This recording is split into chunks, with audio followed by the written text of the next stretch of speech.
What is up?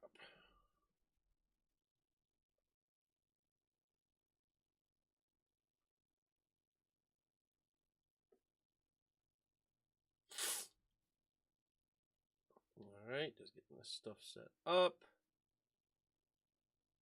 Alright, we're going to have some fun.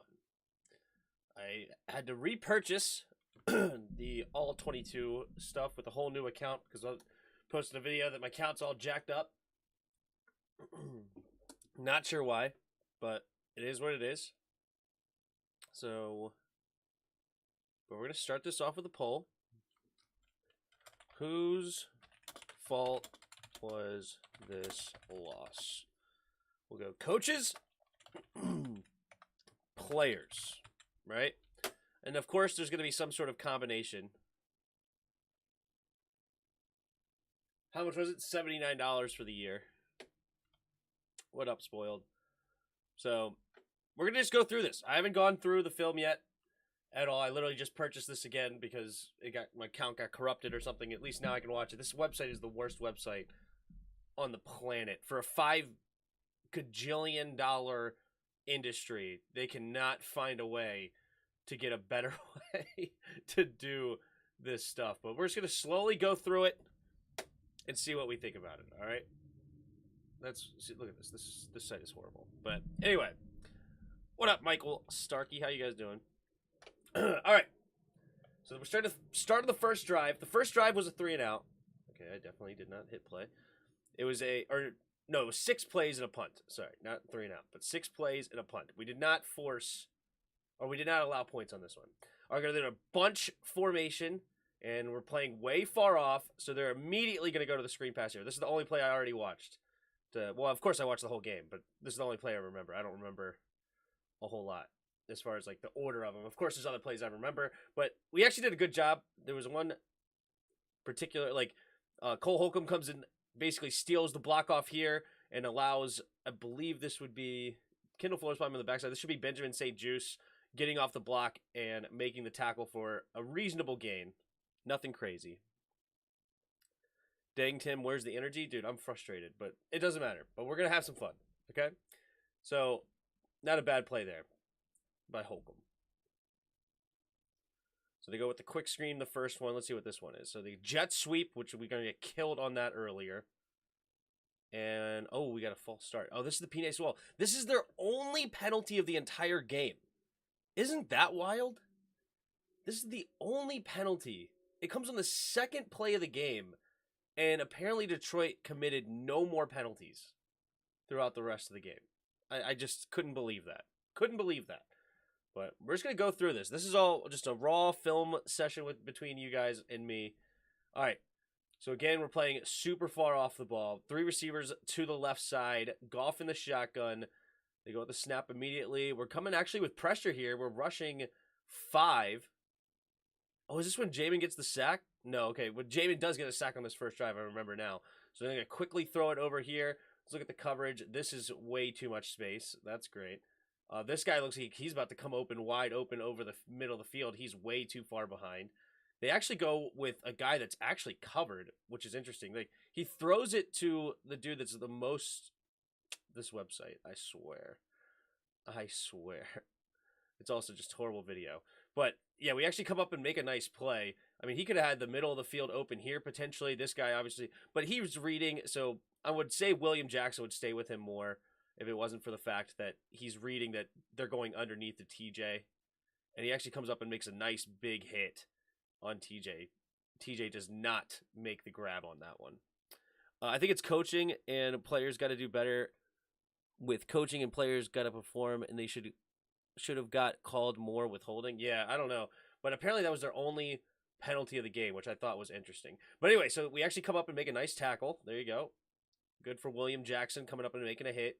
So this is going to be 3rd and 12 for them.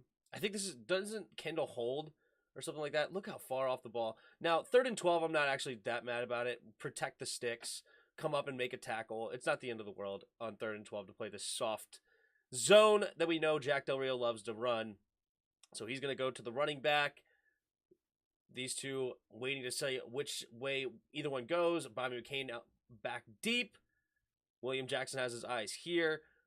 Looks like TJ Hawkinson is in protection. We're only rushing 5 here. But, hey, at least we're rushing 5. I'm actually okay with that to at least send some sort of pressure. I hate that we only rush 3 a lot of times, or at least we did in the past, where it just seemed like whoever the quarterback was able to just sit back here forever and wait for somebody to find a hole in our zone and get an easy completion. But, oh my gosh, this website, I swear. I can't. What is going on? How am I already to the punt?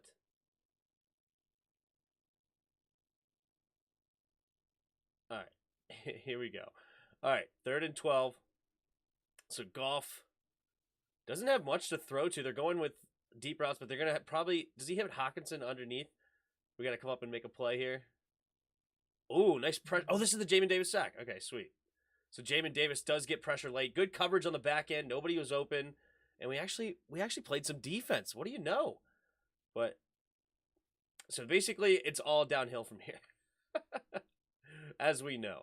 And here's the punt. Dax Milne, I'm sure, does not look good on it. We had terrible special teams. Terrible.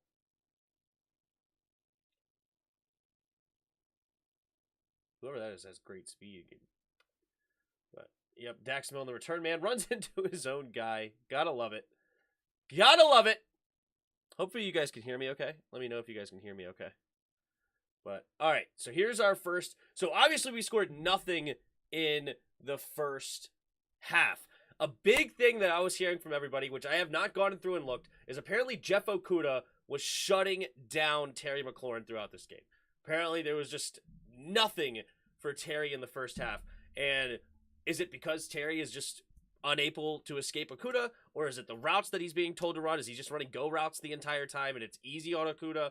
Are we making it tough? I don't know. But they also are playing a soft zone to start this game. Oh, my lordy. Bring him back. All right.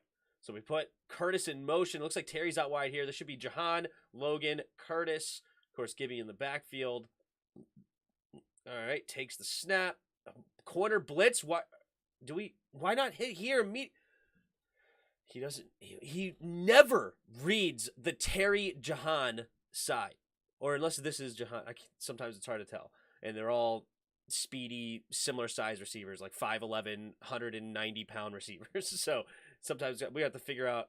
I think Jahan actually has the towel, doesn't he? I think Jahan. So this has to be Jahan. But we don't look the Curtis Terry way. You know, $23 million here, $13 million here. But let's not read that direction. The eyes are on the backside, which is probably going to be a consistent theme throughout. Who cares if Terry's open or not? It seems like Carson just does not look his way. But should immediately come here with the blitz, but he doesn't see it. So, all right, we're reading back to the other side. And we get a quick completion to Logan. And it's a positive gain, so I'm not going to complain too much. So he just doesn't read that the blitz was coming on that one and doesn't find the quick zone beater, or blitz beater, rather. The hot route on that. But we get a positive play. All right, fine. So, looks like Curtis in motion. Out now coming back. Logan on the backside. So, 3 receivers to the right side on this one. And Gibby in the backfield. Takes the snap. And we're going to hand it off to the tight end side here. We got some pulling. Probably a pulling tackle and a pulling guard, it looks like. Protection looks okay from here. Let's keep going. And, yeah, this is... And then a nice play by the linebacker to meet Gibby. Is he just slow to the hole? Is he trying to, like, let it develop? Yeah, like, it was a good play there by, I believe that's Ancelone, to make sure he filled his gap. And they played the run really tough the other day. Really tough. So, we just could not run the football. But honestly, that seemed like good blocking overall. The linebacker just fit his hole. Like, that's a guy that you're going to have to make miss in the hole. Gibby doesn't. So, again, I think it may be a couple of yards on that play. All right, Curtis is going to go to motion again. 3 receivers to the right. Logan on the backside. Let's see if they even... So, here's one-on-one coverage. Safety deep. 1, 2, 3, 4, 5, 6. Hold on. 1, 2, 3, 4, 5, 6, 7, 8, 9, 10, 11. This is a matchup we should be looking at. This is a matchup that we should be looking at. Now, does Terry get open? I don't know. We're going to find out. But One-on-one, your $23 million man, third down, the money down. Does Carson even look Terry's way? All right, they do at least look this direction. And good protection by, or good coverage so far by Okudah early on this play. Looking to go here, maybe. Pump fake, pressure's there. All right, good protection. Again, see, this is what I was talking about. Is it just go routes all day or what? Yeah, so Terry's just running a go route, so that's not that difficult for the coverage to guard. You know, you're just running deep with them. No double moves, no like head fakes out. It's just immediately off the ball. We're going deep. Oh, it's Jahan anyway. Is Terry inside? Okay, so Terry's getting double teamed, jammed up inside. And he doesn't like this, I guess, because the linebacker underneath maybe would want to go here. Is there no check down either? Guess Gibby's on the ground, it looks like. Probably this was your throw. And he had it for a second over the linebacker. This had to be your throw. But overall, this is good coverage by the Lions. I will give the Lions credit on this one. There wasn't a whole lot on that play. Aiden Hutchinson ends up getting what's called a sack. You know what? I want to go back to that play. Because does he not get past the original line of scrimmage? All right, this is the play before. For that pull, it's everybody is at fault. Yeah, I guess I should have said more at fault. You get the idea. Who's at fault? Whose fault was this loss? Who's more at fault for the loss? It's basically more what I'm talking about. All right. What was the original line of scrimmage? The original line of scrimmage is the 43-yard line. I'm just curious if this was actually a sack. So does Carson get past the 43? Pump fakes, steps up, avoids the rush. Easily past the 43. Look, he's standing at the 44. It doesn't matter. Anyway, small details. Somebody said they want to keep Ron and Jack since they don't know who's available. I'd rather try something new, coaches, than stick with two mediocre head coach and DC. Fair enough. I mean, I'm not thrilled with Jack, that's for sure. Oh, this is when we're just idiots, man. What a punt. And he just kicks it into the end zone. Ugh, Jeremy Reeves just kicks it into the end zone. So frustrating. All right. So we're going with the run play here to the left side. Again, we're giving so much cushion here, but it is what it is. That's just what we're going to do. So we got that 5. Actually, it's a 5-1 alignment. Interesting. We only have one linebacker in on this play. No wonder they're going to run the ball. This is 1st and 10. I mean, they have their standard 3 receivers, 11 personnel. No wonder they're going to run the ball well on this play. Interesting. Okay, because we don't have linebackers in. Oh my gosh, this website, I swear sometimes. All right. So, Cole Holcomb gets off his block. These two are going to be blocked by one man potentially. Outside, and good tackle. Is that Fuller? No, it's St. Juice. Nice tackle by St. Juice, but it is not until after a 5-yard play. So pretty easy there for the Lions. We only have a one linebacker set. Why not run the football? And they get a decent gain on 1st down. All right, tight end goes in motion. Got some bunch formation. Amon St. Brown said they knew going into this that the Commanders did not do a good job against bunch formations or bunches for the receivers. So that's something they wanted to attack. So we'll look for that too. But again, here's that soft shell zone. We do have 2 linebackers in the game now, but do we really? Because one of them's David Mayo. So does that count as right? Why is also Jamin Davis not in the game? This is only his 2nd drive. Why is David Mayo in the game in general this early? Like, don't linebackers usually play every down? I don't know. That's odd. We have the 5-2 setup again with a Buffalo nickel. So run up the middle here. And Washington does a decent job allowing only a 3-yard run or so. So not bad for a run play. Not great, not bad. Just average 3-yard per carry run. Okay, so now it's 3rd and 2.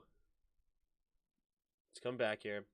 3rd and 2, and here's that bunch formation to the right. So this is something they wanted to attack us with. Hey, there we go. We're getting a little bit of bump and run maybe on the backside. Wow, that's interesting. We got number 22 back there. Oh yes, Forrest, of course.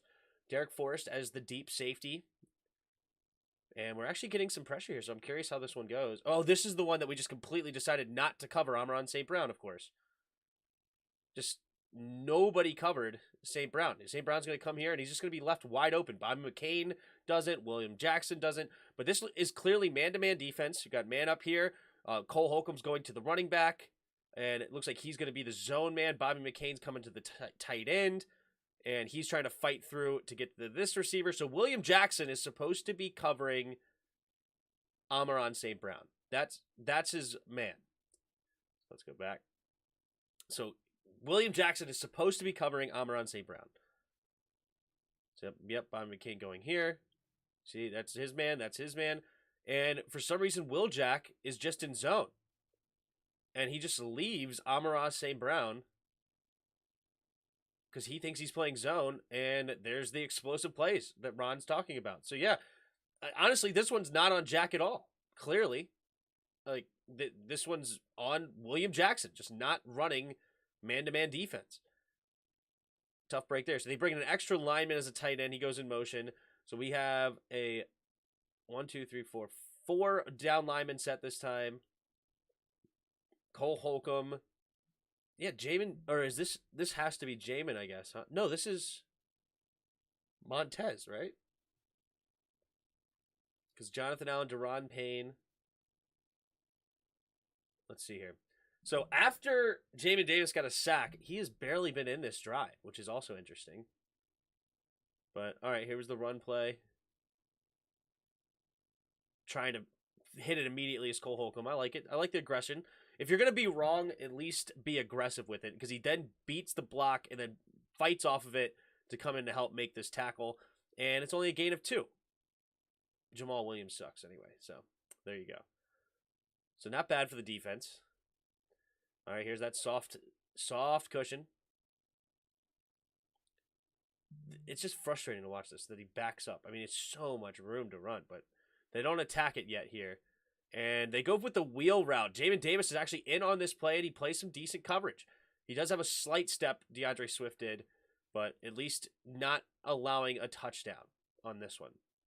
All right, this should be the Amon St. Brown touchdown, where I believe William Jackson just falls at the top of the route. No, not yet. Okay. Throws it underneath. Amon catches it. Benjamin St. Juste makes the tackle. Let's go back to the coverage on that one. So Amon is right here. And yeah, we're just giving him so much cushion. Zone defense and allowing him to come underneath. It's 3rd and 9, so that's good. 3rd and 9. And, all right, good defense. I'm actually pleased with this. So far, so good. I don't really have anything to complain about from Jack in the first couple of drives. We called a press man, actually, but unfortunately, William Jackson just played zone. So I don't know what else to do with that. And, yeah, it's so far, I would agree with Ron's press conference. It's basically just one explosive play that allows a easy 3 points. This is that weird delay of game situation that they ended up canceling or something weird. I don't know. But anyway, yeah, so he brought this one out of the end zone. Dax Milne did. And they said they did not account for somebody in their blocking. Let's see who it was. Because who comes up and makes the tackle? These two just go completely unblocked. Oh, no, wait. They were getting blocked up here. Okay, never mind. So it was this guy. All right, can we follow him at all? Ooh, okay. So, yeah, I think he comes from way over here. I think it was one of these. No, it's him. That's interesting. Why is he not blocked? He said that we didn't account for this guy, but we have the blockers over there. We have 1-2-3, 1-2-3. Just a missed block. Yeah, like, who is this? Bates. Bates just goes and double teams a block instead of taking his man. So I don't know what he means we're unaccounted for. These two are just double teaming a guy and leaving a dude wide open to the runner. That's just on John Bates. He blamed that on a weird like alignment from the Detroit Lions on that play. Like he said, the first one they did a good job on making a play, and he basically gave Detroit credit on that play, but it looked like John Bates just clearly missed his assignment. Very odd. Very odd. Not sure what I'm watching here. All right. So 1st and 10, Carson Wentz under center. 2 receivers bunch to the right. We got a single back formation. Tight end on the right side. We're going to put a jet sweep motion in here. I heard somebody comment saying that we don't put motions nearly enough. That's just odd to me. Do you guys hear me okay? Oh, it's saying the audio stream current bit rate is lower than recommended bit rate. I don't know. Hopefully you guys can hear me okay.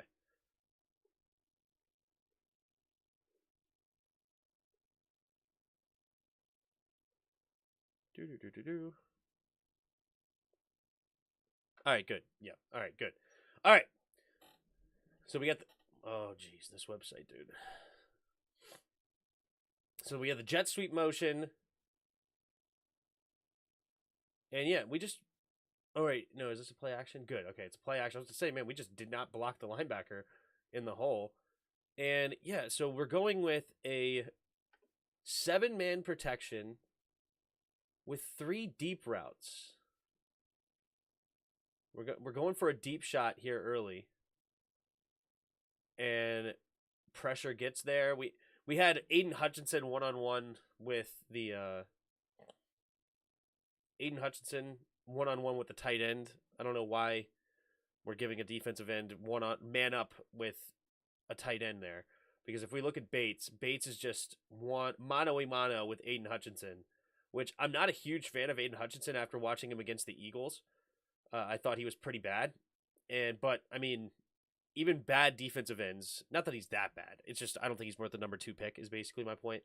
But because bad is relevant, all right? If you got Aiden Hutchinson in the 5th round, that's a great pick, right? Like, that's an awesome value. But it's more for the number 2 pick is what I'm talking about. So Aiden Hutchinson, one-on-one, he's the one that forces some pressure, and then they end up getting a grounding call, or we do, from the pressure. He just has to get rid of the football. You know what? Excuse me.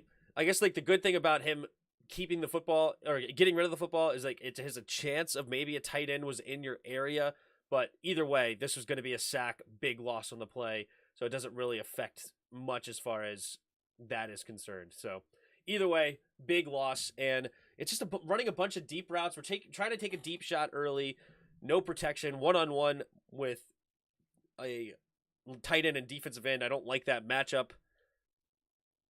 I don't know.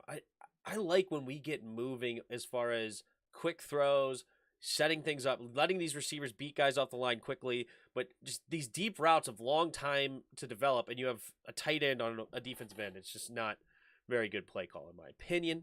But, you know, taking deep shots is not the end of the world at the same time.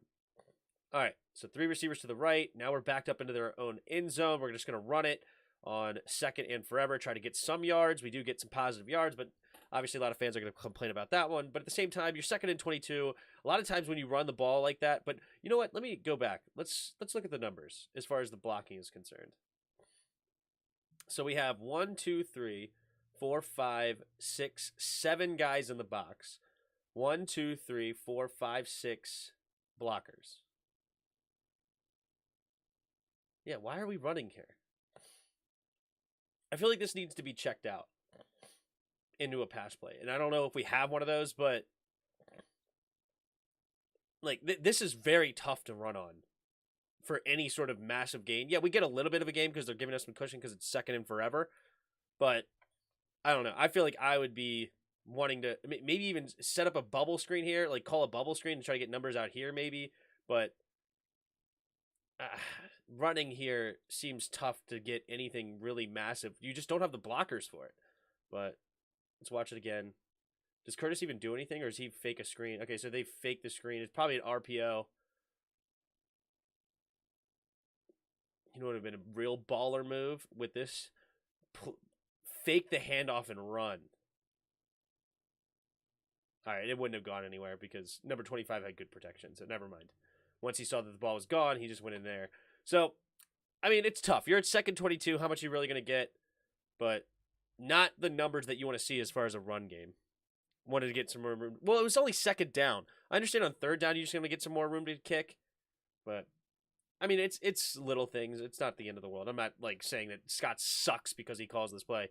Mainly, it's the first down play that kind of puts you behind the sticks. You try to go for the deep shot. You end up with a bad matchup, defensive end, tight end. Now you're way behind the sticks. So now it's 3rd and 17. Why can't we get some of these? We allow them all the time. Why can't we get some of these? Especially against a Detroit defense. It's not very good.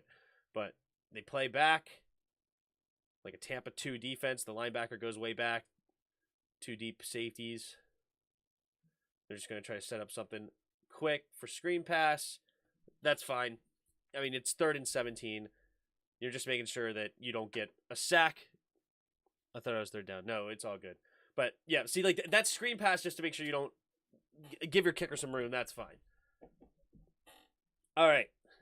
There's the punt from Tress Way. And since the first punt, Tress Way did not have a great day. It only ended up at the 35-yard line. Like, I guess it sounds like a long way. If you're kicking it from the 5, you get it to the 35. That's a 60-yard punt. But then if you include the 15 yards, that's only a 45-yard punt for Tress Way, who's got a way bigger leg than that. So would have liked to see more there from Tress Way throughout the rest of the, like, literally we stunk on all phases of the game. Nobody had a good game until Carson and the receivers in the second half. But in the first half, literally everybody was terrible. But all right, going 4 down lineman again. Looks like Jamin's in the game is here. Cole, and that's a big dude. Is that Percy Butler? Percy Butler looks big on tape, because I don't think Milo Eifler played at all, our backup linebacker. But all right, here we go. We're getting some pressure here. As far as man up press, I like it.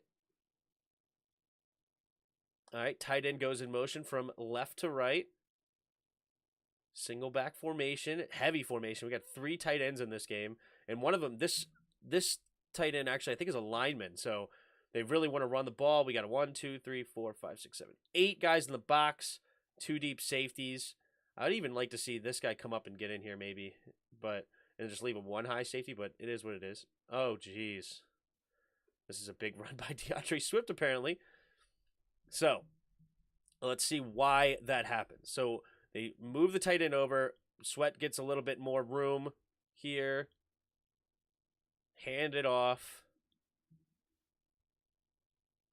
And, oh, wow, you just see the crease. So, this guy looks like he's probably going to try to make him force it to cut it back. But this guy has a good seal on the back end. This guy got to the second level really nice. And, ooh, that probably could have been a holding, but, I mean, you could call holding every play, so I'm not going to be too mad about it. But it's really McCain, or Forrest, rather. I think this is McCain. Forrest just taking a horrible angle. And who's this? Is that Fuller? Like, get in there. Why is Fuller playing so soft? You see him here. Like, what are you doing? Like, get in there. It's Fuller and Forrest on those 2 plays just didn't fill at all. Like, yeah, I understand you're supposed to make sure that he doesn't bounce it outside, but you see him just cut it right up the middle. Let's get in here and try to make a play, and Forrest just has to take a way better angle on it. And then Bobby trying to fill in on the backside. He's going to he does, you know what? Thankfully for Bobby, this prevents a touchdown, so I'm not complaining about Bobby at all. But that's on Fuller for not getting in there and actually trying to make a play. He's just absolutely, pussyfooting it, for lack of a better term. Like, I understand he's doing contain here, but once you see him cut it in, like, get in here, man. Like, try to make a football play. You're just walking here. This angle is horrible. This is such a bad angle. Oh, yeah. Come on, Forrest, the second-year player out of Cincinnati. Tough one there. Tough one there for us, but that's clearly on Fuller and Forrest. Probably mainly Forrest for that horrible angle. You're the last man of the defense. That's tough. But Fuller, come on, man. I know you're a corner, but you got to play better than that. All right, run up the middle here. Allow a couple yards. This is goal line defense. A little bit of a push from Detroit. Not bad. Good goal line offense from them. Pine's a stud, dude. That guy's a big boy. All right, they're going to run the ball again. Williams dancing around. Good defense here. This is actually where we get the 4th down stop, so good run defense here so far. Here's that bunches formation they said they could beat us with. How do we do on this one? Good coverage here. St. Juice, though, is a little bit behind. He may had a chance to go over here. Float it this way a little bit. Good coverage here. Good coverage here. Yeah, where's he throwing the ball? Is he going right here? No, he is going St. Brown. He just overthrows him. So trailing defense there by St. Juice. And he may have been able to get a hand on there if the ball was actually thrown well, but just a nice, easy route crosser for Amon St. Brown, but missed. I guess the pressure who got the pressure on that one? He's throwing off his back foot. Not a lot of pressure. He is not set up properly, but the safety blitz, I guess that was, did get a little pressure. Incomplete pass. So not bad defense. All right. Again, this way. We have a double team over here. Linebacker on number 8. TJ Hawkinson in the back. Pumping. Nobody's home. And good coverage. Looks like, who was that one? That's Reynolds, I guess, on the back end. Where's Amaran on this one? So this must be Amaran St. Brown. And yeah, we doubled. Ooh, actually, that was a great route by St. Brown. Look at that. Look at this little fakes whip back inside and then just attacks. Oof. That could have been a touchdown. St. Brown, nice little route runner there he is. That's a beautiful route to get open. Fortunately, they try to go backside and incomplete. So, turnover on downs. And now we're just going to watch Charles Leno get just destroyed. After this run play, of course. And this run play was weird. Because this is Aiden Hutchinson. I don't think we blocked him on this play. Does anybody block Hutchinson? Oh, gosh. The tight end. To me, this lineman needs to help, right? So this lineman here needs to help this tight end be able to get there. But you're asking a lot for John Bates to try to beat this block on the inside without any help. You're asking John Bates to go one-on-one with Aiden Hutchinson. And while I'm not a huge fan of Aiden Hutchinson, when I saw it, when you have a tight end versus defensive end matchup, that's going to be tough, especially considering that Aiden Hutchinson is probably shaded a slight bit to the inside. So now you're already a half a step behind. And Aiden Hutchinson ain't like this slow dude. So you're asking a lot out of your tight end. And it was just a horrible block. Like, horrible even attempt. So let's go back to this, actually. This is just a bad angle, actually. Why does he just go straight at him? Who is that? Is that Logan? It's not Bates. It's Logan. Oh, that's tough. This was a pathetic block by Logan. Just a terrible block attempt. I mean, he doesn't try... Like, this is zone, right? We're running a zone run to the left. Yeah, this is just a zone run to the left. On zone run, you need to be getting lateral movement. Like, this is not power O where you're just attacking him with the line. This lineman is not going to help you. You're going this way, right? Like, everybody's coming this way on the zone to the left. Logan's first step needs to be to the left side and cutting this guy off, so he has to go around and then give this guy an opportunity, Gibby, of course, to follow his blocks, and then he can even cut it back. Because if Aiden Hutchinson's forced to come around, even just a little bit, like here, that's going to leave this lane here. And now he has to beat this dude, which is a whole lot easier to beat than Aiden Hutchinson. But this is just a bad block attempt. That is pathetic by Logan. He didn't even try. See on that, you need Bates, not Logan? Yeah, like, that's tough. Because that was a pathetic block attempt by Logan. Because I remember seeing that play live. I'm like, did we just not block Aiden Hutchinson on the point of the attack? Like, is that really the goal here? Like, we're just going to run the ball and say, hey, Gibby, go beat Aiden Hutchinson in the hole one-on-one. Like, weird. All right, so that one was on Logan. So, what do we got so far? Some big plays, right? Logan missed a block. Logan missed a block. We have just a missed assignment by Will Jack. A terrible angle by Derek Forrest. So far, this first half is on the players. So far. All right, this is that sack fumble. Leno is just going to get worked here on the speed rush. Yeah, that's horrible. That is bad. It looks like a false step on his, like, at one point, he just stops his feet. Like, right there. What is that swinging gait motion? Like, he's, like, here, and then he just, like, turns out of nowhere. Sorry. Fixing my wires. But yeah, he, like, just turns out of nowhere and basically just gives him the quarterback. Do you guys see that? Like, why does he just swings that leg all the way around really early. That's weird. And then easy bend from there. Like, stay base, stay square here. Why are you giving him that? You're supposed to back off, stay square, even square to the line of scrimmage, give your punch, and then take him for a ride up the field. Like, he backs in and just swinging gates. Like, that's a very horrible play by Leno and a sack fumble. Is anybody quick? Like, here's something on Scott Turner. You were backed up into your end zone.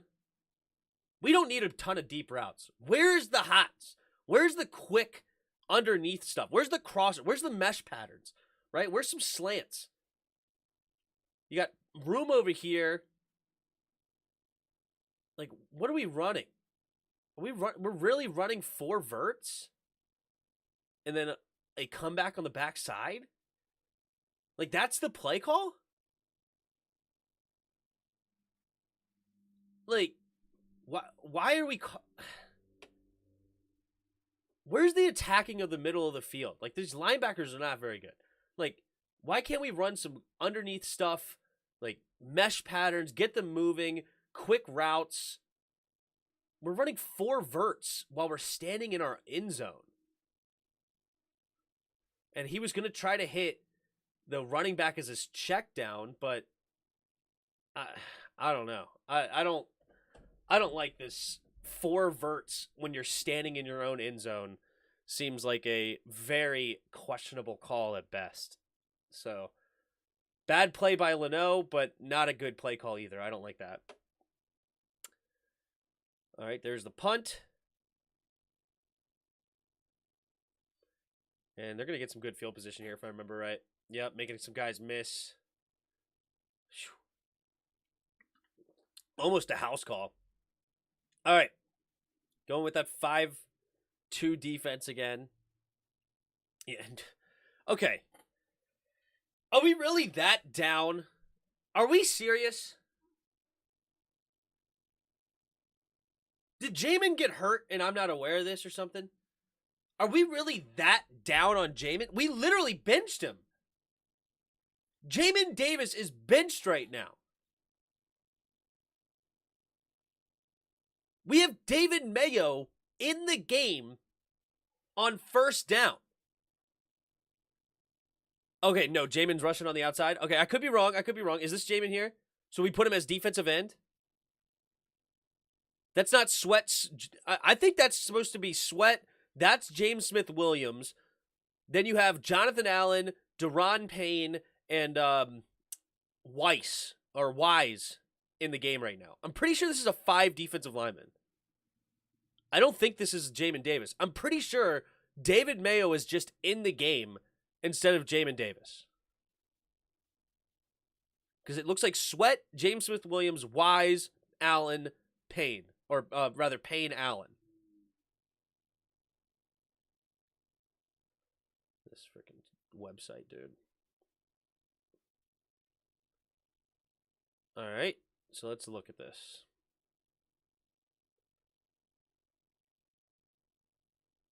Just looking to see if I think that's 96, right? I don't think that's 52. I don't think 52's of the game.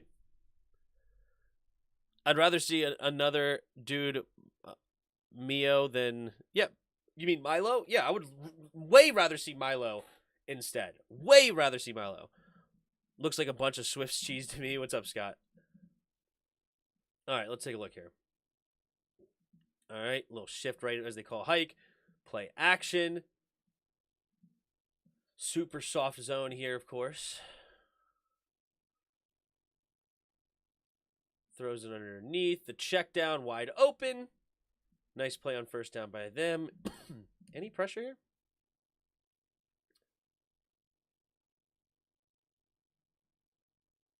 I mean, this is just disgusting by Allen. I think Allen was hurt because that's not very good by Allen. He's trying to get around to the edge. A little bit of pressure. Sweat finally beating his dude, but a little late. Mayo has literally got his back turned towards the quarterback. Is that Mayo or Holcomb? That might be Holcomb. I don't think that's how they teach you, man. I don't think they teach you in the middle of the field. Oh, yeah, because he got beat on that play. He's guarding the flat, guarding nobody. This is what I don't like about any play recognition on our team. It's like nobody's out there. Like, where are the players, right? And also, Cole, why are you going so far back? You clearly have help up here. Like, I don't know why Cole is feeling the need that he has to get so much underneath. Like, just come in and sit right here. You got a safety coming in, another safety coming in, zone here, zone here. Like, here's your zone. Like, you're feeling the need to come way back here, and you just void your zone out. And that's, of course, right where they go. Cole Holcomb's just not a very good coverage linebacker. He really isn't. He can get a lot of tackles, but that's tough. Allen said he was playing hurt. Yeah, that looks pretty evident, at least on that. I mean, he's one-on-one, and he can not really do anything. All right. A tight end and receiver on this side. 2 receivers over here. Single back. Looks like it's going to be a pass. They're just going to immediately go to the pass. And good coverage. I just hate the soft zone, but super soft. But good coverage here. I think that's Butler. Fights through the pick play. Or is it Forrest? Forrest. So even if he makes that catch, most likely not going very far. So good play by Forrest. I like that coverage. Excuse me. Great play by Forrest, I think. All right, this is the Amaron St. Brown touchdown, I believe, if I remember correctly. We do press up on him. I like that. All right. We send a safety blitz. No, okay, it's a run play up the middle. Oh, okay. Is it the next one then? Oh, yeah, that was only 2nd and 10. I think it's 3rd down. All right. So good coverage here on this end, but of course it's a run play, so. What happens here in the middle? Oh, Payne. He just gets washed up there. Attack, bro. Attack. Cole Holcomb stuck in mud a little bit there. Good play there by Pine Sewell. Like, look at Pine. Pine Sewell, their right tackle, forces him to go around with how he's playing it, right? and then comes back in, doesn't give up on the play, and makes a nice backside block on it. Got to respect what Pine did right there, for sure. All right, now it's 3rd and 5. 3rd and 5. Looks like man-to-man defense. St. Juice, Will Jack on Amaron St. Brown, Bobby McCain. So Forrest is the deep safety here. Reynolds on the backside with Fuller. Drops back. Pressure comes. Get off the block, man. Who is this? Ugh, what a throw. And then Will Jack slipped on the top of the route. I just want to see this coming way faster. Pressure's good here. Pressure's good here. He's got him. Can't go a lot outside. This stunt, I just want to see this way faster. I'm not sure who that was. Was that Weiss or something? Or Wise? Ugh, tough play there, man. Tough play! You think he was holding? It could have been holding.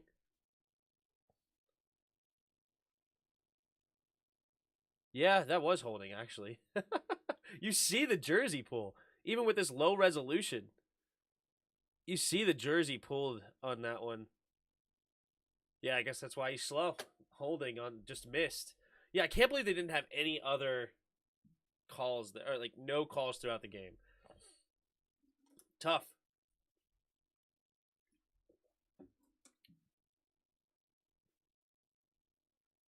And then there goes Milne.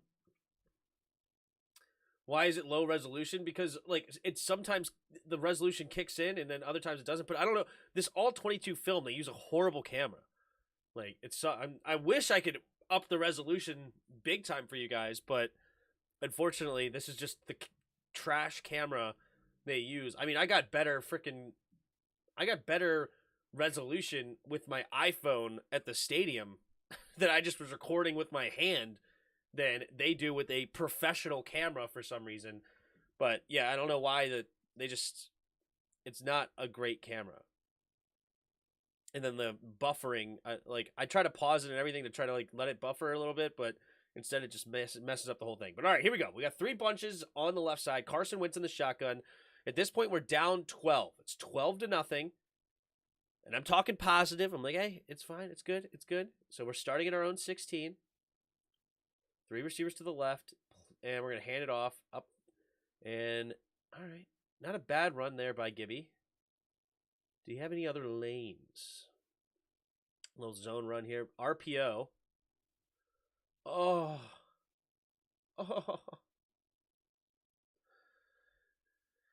This is a run-pass option, and I really wish he kept it and passed it here. Because look at this. He's going to block. He's going to come up and block. Terry will beat this guy to the outside. He's coming in to blitz. Tough. Tough break for us. Oh, my gosh. Just such a bad website, dude. Such a terrible website. All right. Hand off to the right side. Cuts up the middle. And, yeah, Anzalone was here. Maybe he should have cut it to the right. Yeah, if he bounces this out, like a nice jump step. This is what I'm talking. Like, he's not the best vision. Like, he sees this guy here, so he knows that he's not coming this way. That's fine. But instead, now he's just trying to force his way here. If he sees this, if he actually had true running back instincts, this would be a jump step to the right, let this wash over, and he's off to the outside. Instead, he just tries to put his shoulder down and barrel through for what he can. But yeah, jump step right here to the side. Oh, that could have been gone. Or, not gone, but a nasty run. A little bit left on the field there, Gibby. But, all right, you got 5 yards on the run. I'm not complaining too bad. 5-yard runs a pop, that would be nice. But I would like that.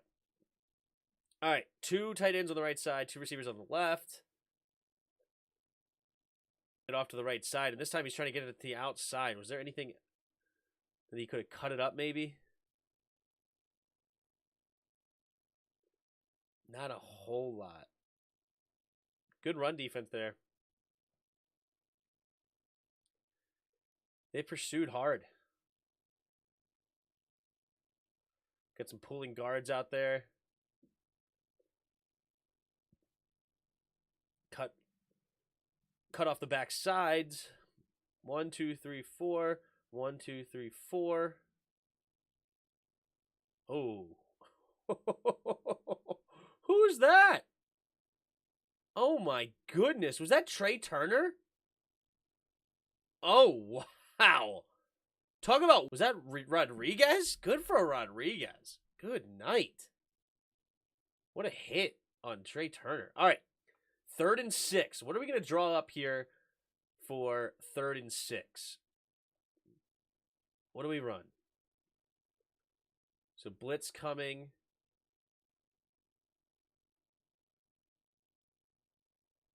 A fake screen. So pumping the screen and then a go route.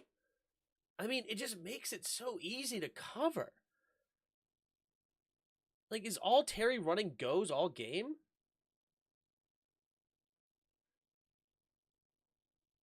So running it towards the field, not the boundary, but...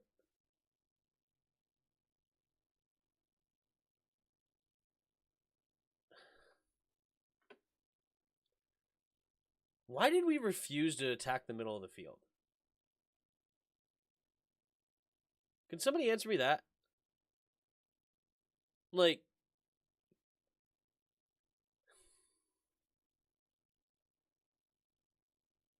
Where's the attack in the middle of the field? This is a weak point of their defense. We're just making it so easy. We're only attacking this portion of the field. The left portion. That's it. There is no other attack on this entire play. So you have 1, 2, 3, even 4 guys that can just focus on less than, like, basically like a third of the field. Like, spread them out. Force them into some one-on-one situations.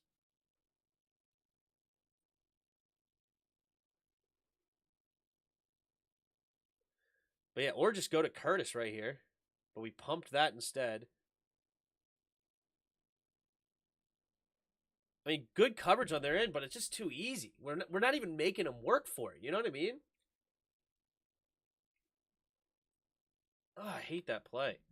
Jack is losing the player's confidence. Maybe he could have still hit the flat route. Yeah, I mean, just hitting it.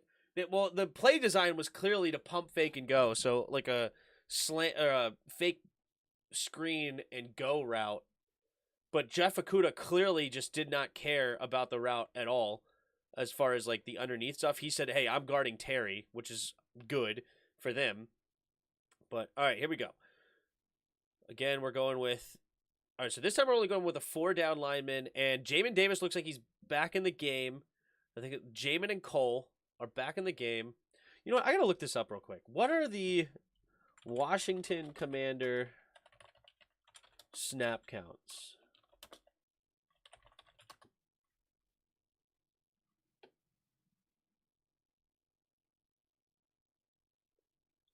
Versus Detroit.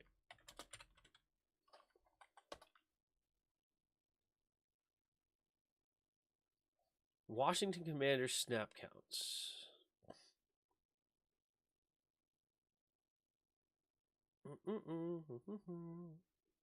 So you're just going to give me some summaries of stuff. How about I just see the snap count for myself? How about that? All right, so that's for the Lions.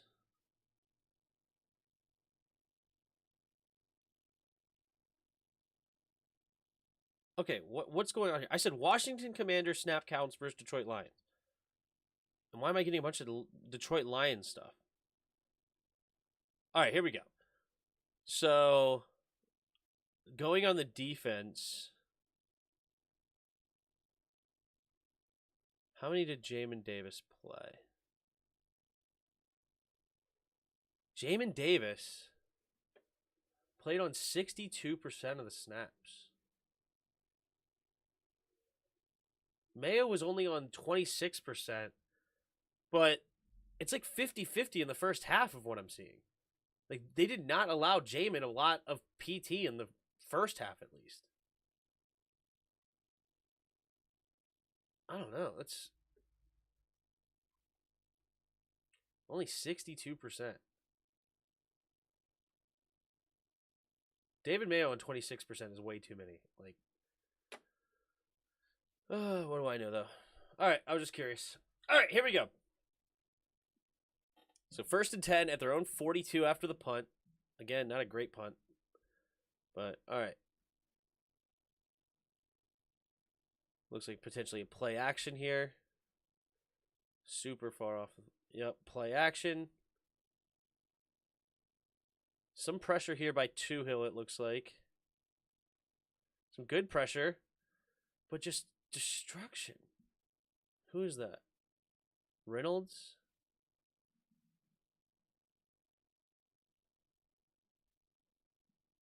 Because this is St. Brown, right?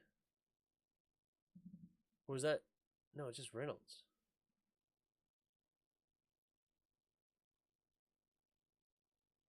Man, he got turned around bad. Man-to-man defense. Kendall Fuller just gets destroyed on the out route. Why does he turn his hips so far? Like, look how soon he turns his hips. Like, he's already gone. Still 5-yard cushion. He's like, all right, hey, he's running a deep route. I got to go. Even though I have safety help over the top, I got to get out of here.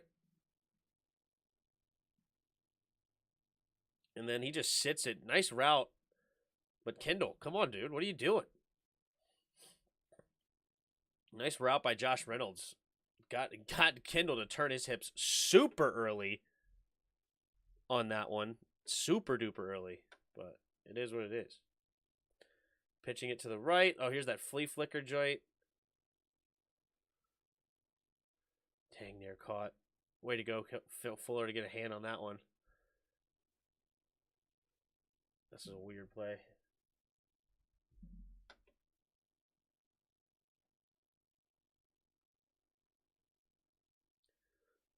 Dang near got there. And it's funny, too, because they ran it, and then they were like, hey, let's run it next time we get the ball. All right, here's super cushioned over here. Super dupers. Handoff up the middle, though. And hard running there by, was it Swift or Williams? Can't tell. Not much there, but good hard running there. Goff. Hand it off again. And, ooh, nice tackle. Who is that? Montez Sweat coming up and making a play. Beating his man. There you go. Nice play, Montez. Jonathan Allen in on that tackle as well.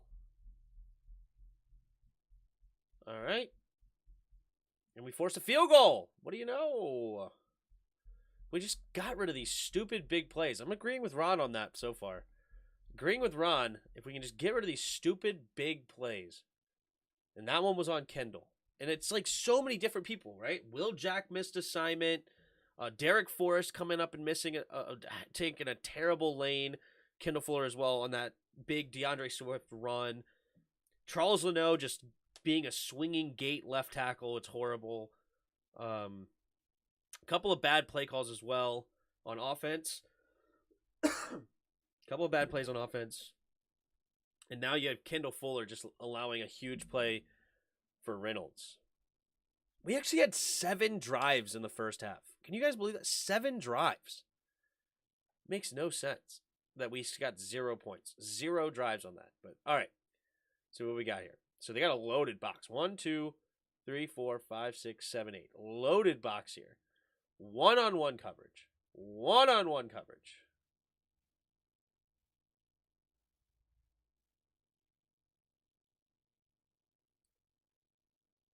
And we're setting up a screen. We got to take advantage of this, man. We got to have a check here. This needs to be a check. Terry one-on-one. Jahan one-on-one. Where's the check? This needs to be exploited. This needs to be attacked. If you can't rely on Terry McLaurin against Jeff Okudah as a $23.5 million man, we messed up.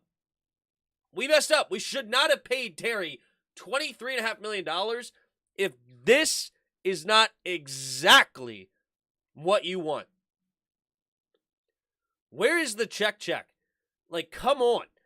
Carson, change the play. Say, yo, I got my matchup. I don't care about a run play. I got a loaded box. 8 guys in the box. 1, 2, 3, 4, 5, 6, 7 blockers. Right? Of course, we're not running the football, but we have 7 blockers here, 8-man box. We have numbers, right? Even if you want to run a slant in and then underneath the whip route, he's going to beat this dude to the outside, and he's going to beat him on a slant. Like, you're going to win this high-low matchup at some point. Somehow, some way, one of these guys are going to win. And then you have a slant on the backside as well. Like, where's the slants here? I'm running slants all day. Or you can even run goes on the backside if you want. Or, like, some sort of smash concept. So, like, a come inside, come out, run to the corner, and then run underneath. So you got a deep route on this side if you want to try to move the safety this way and then come back side. So look this way first on the slant. Don't like it. Don't like it. Then come back side. Do I have the deep? Don't like it. And then if I have a safety valve tight end here. So 1 read, 2 read, 3 read, 4 read. Seems pretty basic to me. Keep Gibby in there to block. I just want this checked so badly here. This is exactly the defense you would want. Exactly. And then you could have Gibby slip out if nobody blitzes, just slips out right here as the safety valve right in the middle. So you attack this part. This is why I would like a play like this, right? We attack the middle. We attack underneath. Deep middle right here with the slant. Really, you want it right here. But like if he doesn't, he comes here, tries to find a spot in the zone maybe, or just keep running. We attack this deep half. We attack underneath here, and then we attack the middle. You're attacking several points of the field. You're spreading this defense out. Spreading them out. Instead, we're just keeping everybody in with a loaded box, and then we're trying to run this weird screen pass. Like, the screen pass is almost never going to work because it's so loaded up in the box. Like, and then you're faking the play action, bringing everybody in. Like, think about the design of this play. We don't have to call slants every single play. As I said, we can run a corner route on the backside smash. I'm not saying you have to run a slant on every single play, okay? I'm just saying, like, have we seen a single slant so far throughout this film? I don't think we've seen a single one. Not one, right? But think about this play. You're running a play action. You're asking the linebackers to come up. You're faking a screen. You're asking the linebackers to come up. And then you're actually throwing a screen. You're bringing everybody to the line of scrimmage. And you're trying to throw a screen right there in the middle of all the line of scrimmage. Right? Like, or yeah, I mean, a fly to Terry, yeah. If you want to just run a go route with Terry, I mean, we're running go routes all game. But yeah, if we were running slants a lot, you could sluggo up, right? Slant in and go. That's something completely I'm fine with. This play right here, like, this tells me that Carson Wentz has no ability to change the play at the line, which is sad. You have a 29-year-old QB that just, I guess, is not allowed to read the defense, check out of something, and get a play out of this. Like, this is a defense that should be able to be exploited, but we're running the worst play call. And, like, that's not on Scott, okay? Yeah, it's not the play that you really want, right? But at the same time, you don't know what defense they're coming out in. Like, you call the play before you know what lineup they're running the defense, but this is why you have the ability to audible at the line. This is a $28 million quarterback. A $28 million quarterback is not allowed to check out of a play. Because this is worst case scenario. And now watch this. Let's just watch it break down, right? We run the play action. Look at all the people move up. Okay, this guy does bail. But here, all these guys move up. But look, he's thinking about moving up again, right? Then we fake an end around. All right, now we're moving up. Like, even he's moving up. But look, we have everybody here. Everybody. This guy's getting pressure. He's up here. We have tons of guys setting up the screen. Like, we basically we ask everybody on the Lions, everybody, to come here where we're throwing the football. Pressure, covered by 1, 2, 3 guys surrounding him. Not much there. This guy's going to make it tough to complete the pass. Terry is just a decoy at this point. These two are just decoys. May as well just, we could, honestly, from the go, we could just erase this guy off erase these two, and they may as well not even be here. They may as well not even be here. Just erase them, erase $23 million, and erase a first-round pick. They're just out of the plays completely, right? And this is the kind of play that we run. Like, I just want to see this checked out almost every time against a loaded box like that. Should have leaked out. Well, I mean, we were setting up a running back screen. That was the whole thing.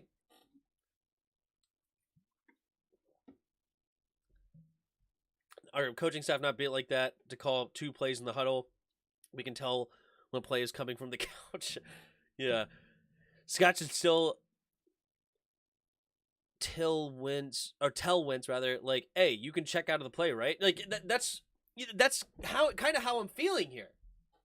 Like, okay, we called that particular play, we called a screen. But let's just say we go back to that play, right? And hypothetical, right? Hypothetical, this is a run play called. Let's say, 1st and 10, we decided to spread them out wide, and this is a run play called. What are we doing here if you're Carson? A loaded box. 1, 2, 3, 4, 5, 6, 7, 8. You only have 1, 2, 3, 4, 5, 6, 7 blockers.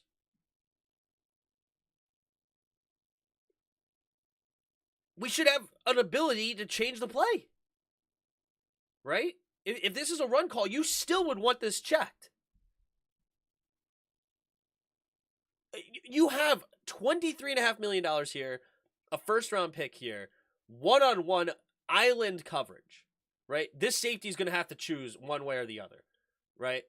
And this safety, it looks like his job is to come guard the middle of the field. He ain't getting over here, and he ain't getting over here. Like, if he just off snap looked this way, moved the safety a little bit this way, and came backside or vice versa, this is a place. This is a deep play. Unless they don't coach that and make him run what they call, which is a problem, right? All hail Chevy, right? That's a problem. You have a $28 million quarterback. $28 million. This ain't Taylor Heineke anymore, right? You could do that with Heineke. A $2 million quarterback, or $4 million, whatever he's getting paid. A $2 million quarterback, all right, you run what I call. I don't trust you yet. You're young. You don't have a whole lot of experience. You run what I call, all right? It's my job to beat the defense. You have a $28 million call, or a quarterback, a play caller? Or, he's not a play caller, but you get what I'm saying. He does call the plays in the huddle. Check the ball. Check the line. Wentz was changing plays when he was in Philly. Doug Peterson's a better OC. I don't think that's a questionable statement, though. But all right, here we go. So we spread them out here, and then we got Bates in the game. On a run play, we got Logan. On a pass play, we got Bates. Why not? All right. I would like to see this be a 4th receiver. Bring in Dax Milne or something. Like, don't put him in, or even put Gibby or a JD out here. Why not JD McKissick in this? But, oh well, what are you going to do? All right, Carson, 2 receivers to each side, takes a snap. Here's some studs inside. Protection's decent so far. But here's a bunch of deep routes again. We're running 4 verts again. We're not running anything that just gets the ball out. Oh, this doesn't look like... Maybe it's not 4 verts. Okay, we have a guy that's coming in. But just... It's like, this is not hard for a defense to cover. We're just sending them deep. Like, yeah, okay, maybe you'd want to see it, but it takes so long to develop that the pressure gets there. Like, people are going to complain saying, yo, Wentz is holding on to the ball too long. Where are you supposed to throw the football? Right here. Where are you throwing it? There's nobody's open. Maybe you could say if he's coming inside, maybe you could go here. But he ain't coming in very fast. Like, it's not like he just hit that turn and came into the middle of the field and was left wide open. I mean, this safety's still pretty close. Like, I mean, that's going to be a tight window throw right there, right? Like, there's nobody open at the top of his stem, right? Or at top of his drop back. Nobody's open here. There is nowhere to go with the football. So he steps up, pressure starts to get around, and then he runs right in to Aiden Hutchinson. I mean, this is too easy to guard. That play is clamped. Yeah. Like, man, I just don't feel like we attacked this defense at all well. Like, it's just horrible on offense. But now we're at 3rd and 16 after a big sack. And, of course, we got to run a long play now, but thrown underneath. And Logan Thomas gets some yards back, but now we're going to punt. Man, it's just tough to watch, dude, sometimes. Just tough.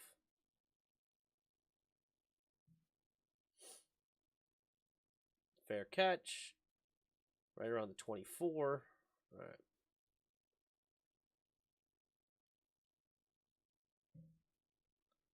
Two receivers each side. Jet sweep motion. Looks like man-to-man defense, so this is wide open. Looks like that was just the whole design of this play, was to basically kind of a one-man screenplay on that one. And it worked. We have numbers here. 1, 2, 3. Come on. Is this Jamin? Jamin! Why? Why, Jamin? Why? Like, bro, you made this so easy. Jamin, attack. You see he has the football. Attack. You know you have corners out here. Attack. Like, you're just getting washed up. He's doing his job. William Jackson's doing his job. He's supposed to contain him inside. This needs to be attack mode. Make him try to block you inside, and then let Will Jack go out here. And if he has to run all this way, this gives this guy to come back, time to come back into the play, because he has to run so far. But Jamin, you just make this way too easy. Just run. You basically just give him the middle. Why do you seem like you want to tackle the guy that's trying to block you instead of tackling the ball carrier?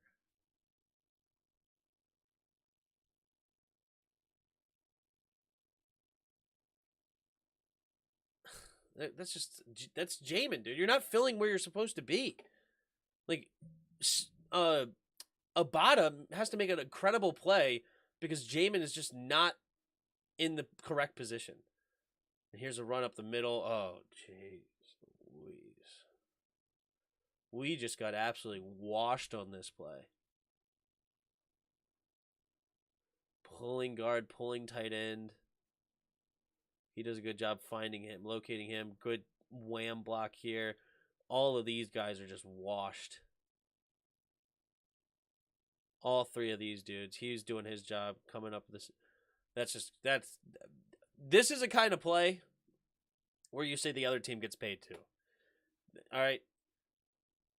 This is a type of play where you say that, because this is just a perfect design, well executed. These guys just wash these dudes into here.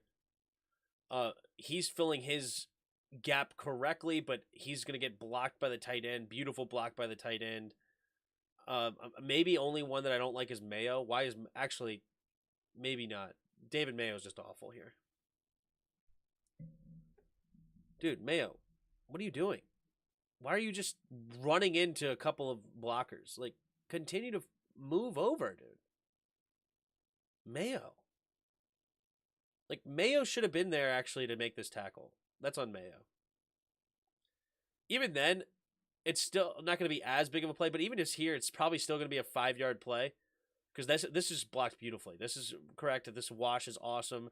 This tight end comes up and makes a beautiful block on Holcomb. That's perfect. But it should have only been like a 5-yard play instead of a 10-yard play or whatever it was. Like, it would have been a first down because it was only 2nd and 1. But nice play there by the Lions. Nice. Perfectly executed. All right. 3 receivers to the left. Empty backfield. There's a blitz. pressure, but we're just leaving him wide open.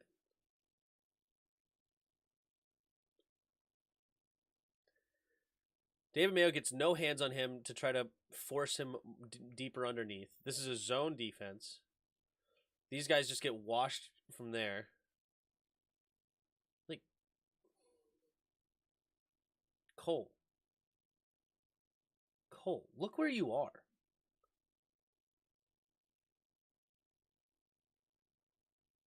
Like, just take a look at this defense for a second, right? We have a here. We like have this like a elongated oval shape. Look at Cole Holcomb. He's not here. Like if you just finish this circle, Holcomb should be right here. Still a lot of room for him, but this is just literally 6.5 yards of separation between the two. 6.5. We cannot play zone. Our zone is abysmal. Abysmal. Good tackle there by Fuller. No, McCain, rather. To at least not make it a huge play, but 7-yard gain. Okay.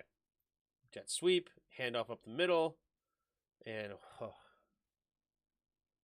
is Mayo in this game on this play again? Who's on this play? No, it's Jamin. Okay, so Jamin's back in the game.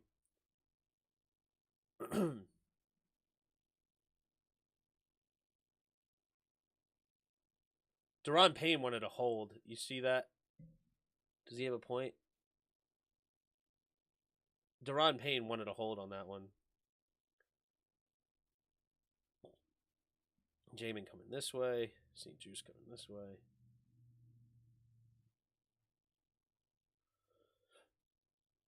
I mean, Jamin's definitely not in the hole.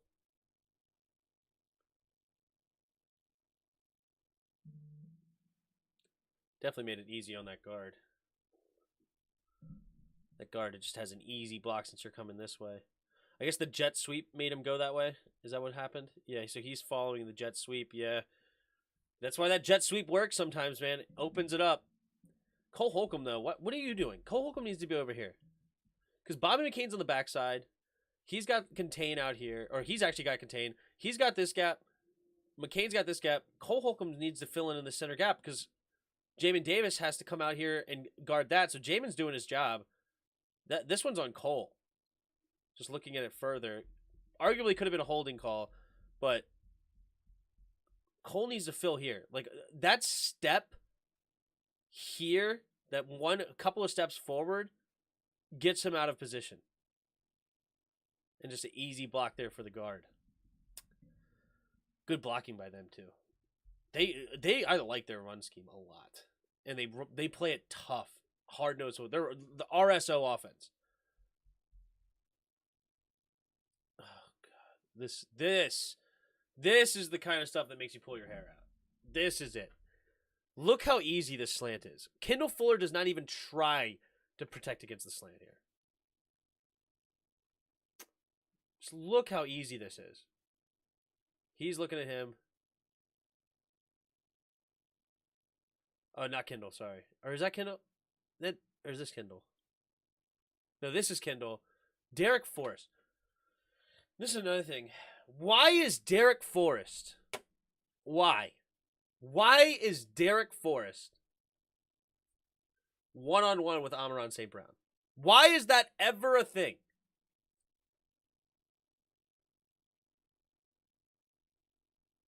Why is it ever a thing for Derek Forrest to be covering Amon-Ra St. Brown?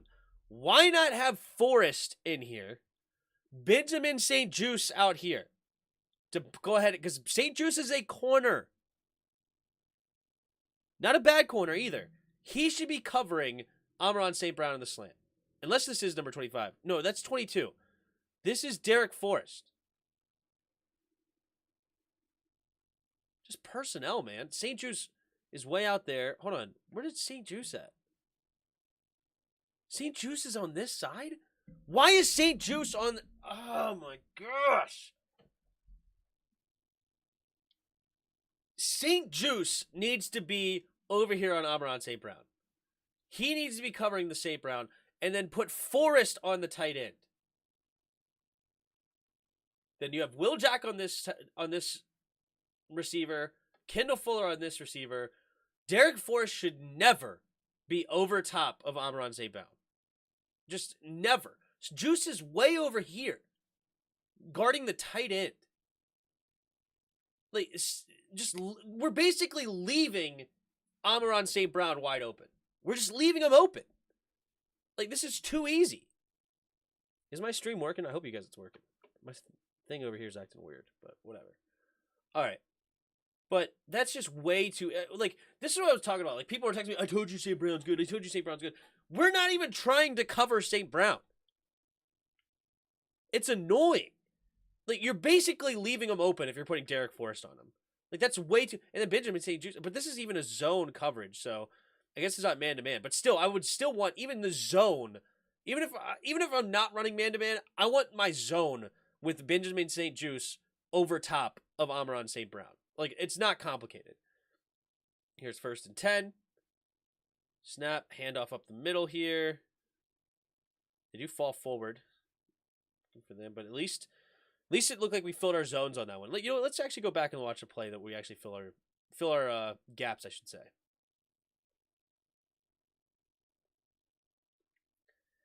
Just take a look here at how this one develops. All right. Good stand-up block here for Payne. We're going to double team here on Allen. Cole Holcomb looks like he's coming in, filling this gap, and David Mayo filling this gap. Look, like that looks good. He's coming into attack. David Mayo's coming into attack. Bobby McCain's going to come up. There you go. Look at that. We filled our gaps. And yeah, they get a little bit of a positive play. How much did they get on that one? 4? Yeah, they got 4 on the play. I mean, it was good. It was good run blocking by them, but at least we filled our gaps and we didn't allow a gashing play. Like that was at least some nice things to see there on that one particular play. All right, here we go. I formation. Oh, this is a big boy play here. Handoff. Ugh. We're making Jamal Williams look like he's freaking Dalvin Cook. Let's take a look here. He's going to wham block Sweat. Pulling guard. Yeah, this guy's got to fill harder, man.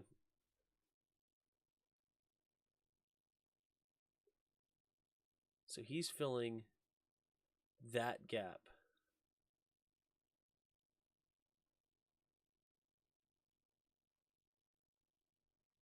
That's good running by Williams. That is good running. Because that's good blocking, man. I would like to hate on our players on that one, but look at that wall of players. And then this is a great block straight up. Williams fakes it outside, forces him over top, then cuts it back in. That's some good blocking, man. That is some good blocking there by the Lions.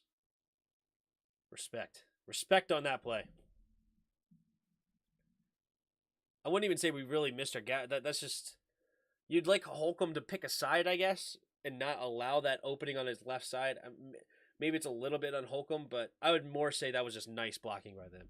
Our defense is just not built for what Del Rio was calling. Obviously, that's true. All right, let's take a look here. So we got 5 down linemen. Spread out wide here. We had a lot of DBs on this. So it looks like St. Juice, McCain. No, this should probably be Forrest. That's probably St. Juice, Will Jack. So we have 5 DBs and Cole Holcomb. I don't know where they're going to go on this play. But why have Cole Holcomb over top of a receiver and not over on the tight end side? At least you have the safety protecting him, I guess. Maybe that's what their theory is this safety is meant to help him. So this is man up. We're man-to-man defense, 1, 2, 3, 4, 5. Man-to-man across the offensive line. The defensive line needs to beat the O-line, and we have to cover enough, right? So we're sending 5 here. Why are we giving them so much space? Look how much space we're giving. I bet this ball's out super fast. No, it's not. Just covered late because, guess where they go to? They go to Cole Holcomb. This is the matchup they see late. But honestly, this is on the D-line. There's no reason that Jared Goff should have this much time when you're rushing 5 players, including 3 first-round picks. 3 first-round picks are rushing at Goff right now, and you're getting no pressure, and everyone is one-on-one, mano-a-mano. This is 1, 2, 3, 4, 5. We have 5 blocks across the board. Somebody's got to win. Somebody's got to win. And we get nothing. That's just too easy. Not sure what he was blocking. Who is that? Oh, we only rushed 4. That's why. I'm blind. Wait a minute. I just noticed it.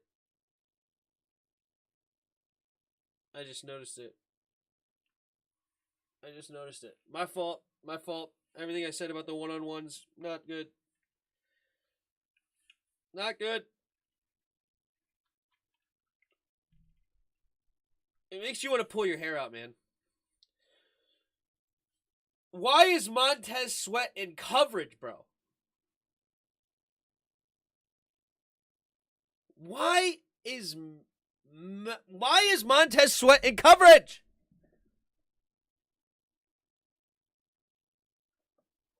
Why is Montez Sweat in coverage?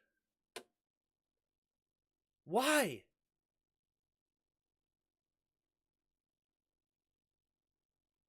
How do you have this triple teamed? You literally have this one player, 2 player, 3 player. How is this guy get the ball? Why? It's because you have Montez Sweat in coverage. Montez Sweat should not be in coverage because who is he going to? Like, look at this play again. Where are you going? Nobody's here.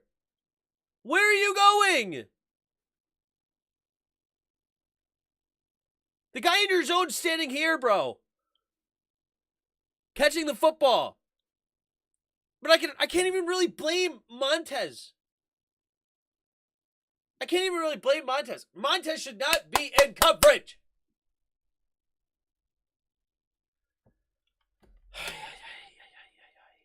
I wish this was a 5-man rush then. And that's why the ball took so long to get out, because he thought it was going to be 5-man rushing, and then he saw Sweat drop in coverage, which is cool to stun him there for a second. But get Montez Sweat after the quarterback. Don't put him out there in coverage. Golly. We always see a big play. Like, think about last year, where Chase Young, we were going against the Packers. They dropped Chase Young in coverage, and he's guarding, for some reason, Chase Young versus Devontae Adams. Like, Chase Young is the closest guy to Devontae Adams. And then Rodgers escapes the pocket, and then he ends up running after the quarterback, and it's a touchdown to, nearly the same thing happens again. Don't put Sweat in coverage. Don't put Smith Williams in coverage before that. Let Sweat go after the quarterback. That's what he's good at, man. All right, this is a touchdown play. Let's take a look here. So St. Brown going in motion again. They put him in motion all the time. I would love to put Terry in that much motion. But that's another thing. Play action, and Forrest just gets beat. Forrest thinking run play. Gets Olayed. Nice route. Perfect play. Perfect play for them. Perfect play.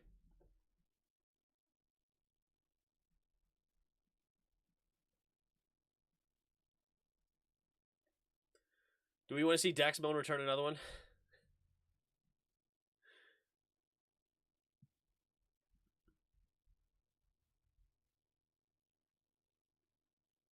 $28-yard line. What do you know? All right. So we're still in the first half. We're down 22-0. Carson Wentz in the shotgun. Got this weird shotgun with a fullback kind of formation. Other teams run it. I don't mean weird is a bad thing. It's just, kind of a funky looking formation. 4 guys on the one side. And play action. What in the world? Why is this ever a thing? Oh, we fake a reverse. And throw it back out there to him. Man, I'd rather just throw it to him. Like, just have him turn around and throw it here, and then you just get more yards. Like, he's so far behind the line of scrimmage now. Give him extra time to come up and make a tackle, but whatever. What do we get? 3 on that one? 4? 3? 4. Definitely a weird play. You know what? I want to go back, actually. Hold on. I'm curious. So, Terry one-on-one.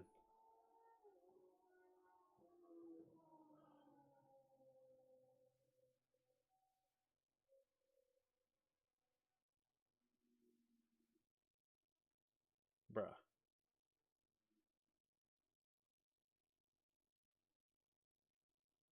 Does he even look at Terry? He moves his head, but he doesn't actually look at Terry. Wide open. Like, basically off snap. We never look Terry's way. Like, look at this. He's running into open field. Just lead him. He's literally coming right here. Come on, Carson. I mean, I guess this is the play design. Like, you're never throwing this ball, and clearly it's not his first read. But good grief. I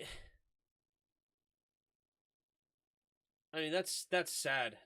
Like, that should be Terry's football off to the races right here. Throw it, bang. That's tough to watch, man. Tough.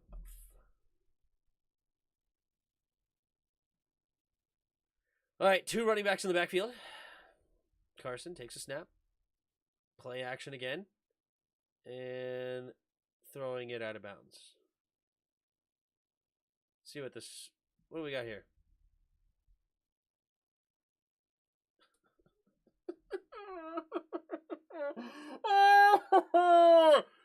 Terry was getting shut down, man. Terry was getting shut down. Terry, oh yeah, Terry has nothing on Akuda, man. Terry was getting shut down.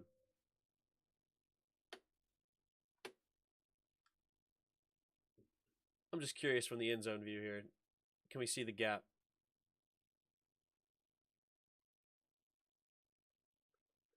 No, they don't have it captured in that. Man, oh man, oh man. Whoa. I lost my play? My place, rather? What was I on? They're up 22-0, I think, at this point. I think it has to be this drive, right? 4-yard pass to Curtis. An incomplete. Yeah, it's this one. Okay. Terry was shut down, bro. Shut down by Akuda. Oh, my lord. Jeez. Yeesh. I mean, that's a lot of green. That is a lot of green. This is what I'm talking about. Why did we not attack the middle of the field, bros? Ay. One more look at it. We'll go on to the next play. Like, attack a middle of the field, dude. That's like 3 yards of separation. Terry is just easy first down. Easy first down. All right, 3rd and 6.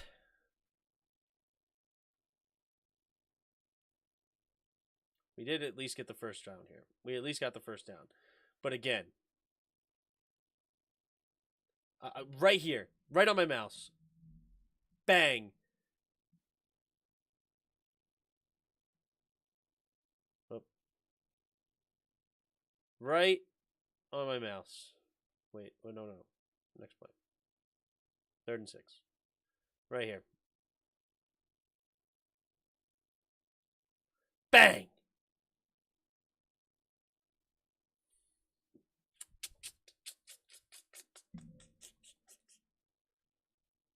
All right. Play action. Going underneath. I didn't look for Terry. I'm just curious. Looks like he's just a clear out on this play, I think. The middle of the field, bros!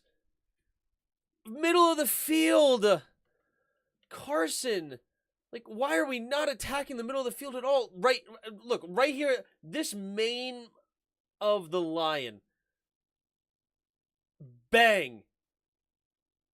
Oh my goodness.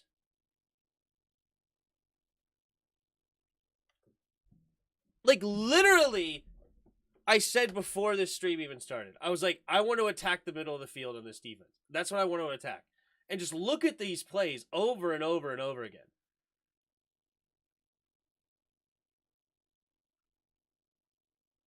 All right, here's that weird setup.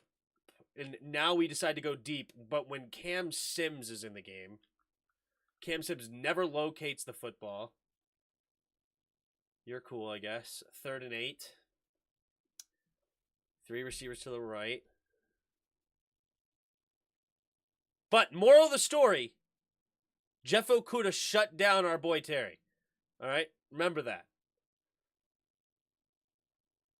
Here comes a blitz. What is going on? Oh, they must... Oh, delay a game. Yeah, that's right. We had the delay a game penalty. I forgot. Delay a game penalty. Now instead of a 3rd and 8, it's a 3rd and 13. Yay.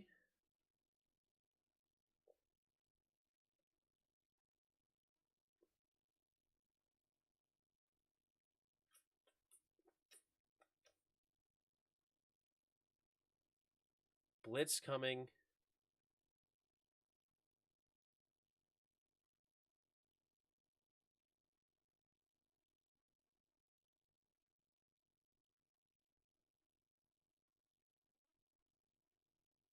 Blitz coming. You gotta get rid of the football, bro. Look at this.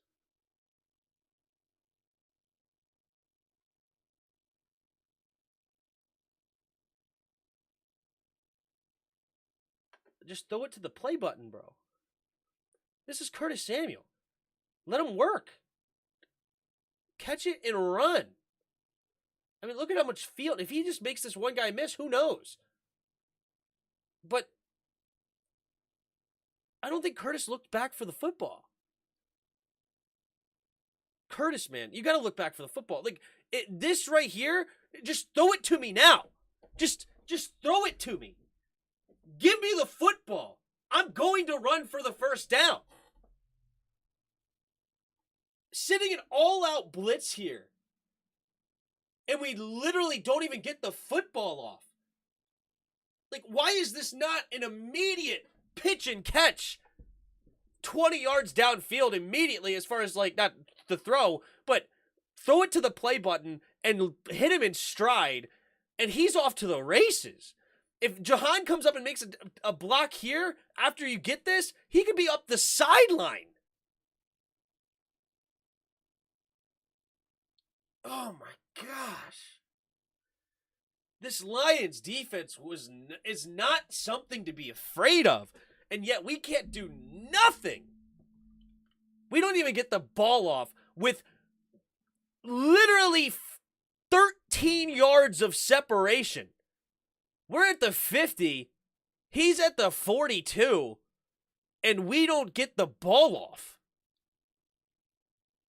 Come on. I mean, I don't know what more to do here, guys. Like, this was pathetic.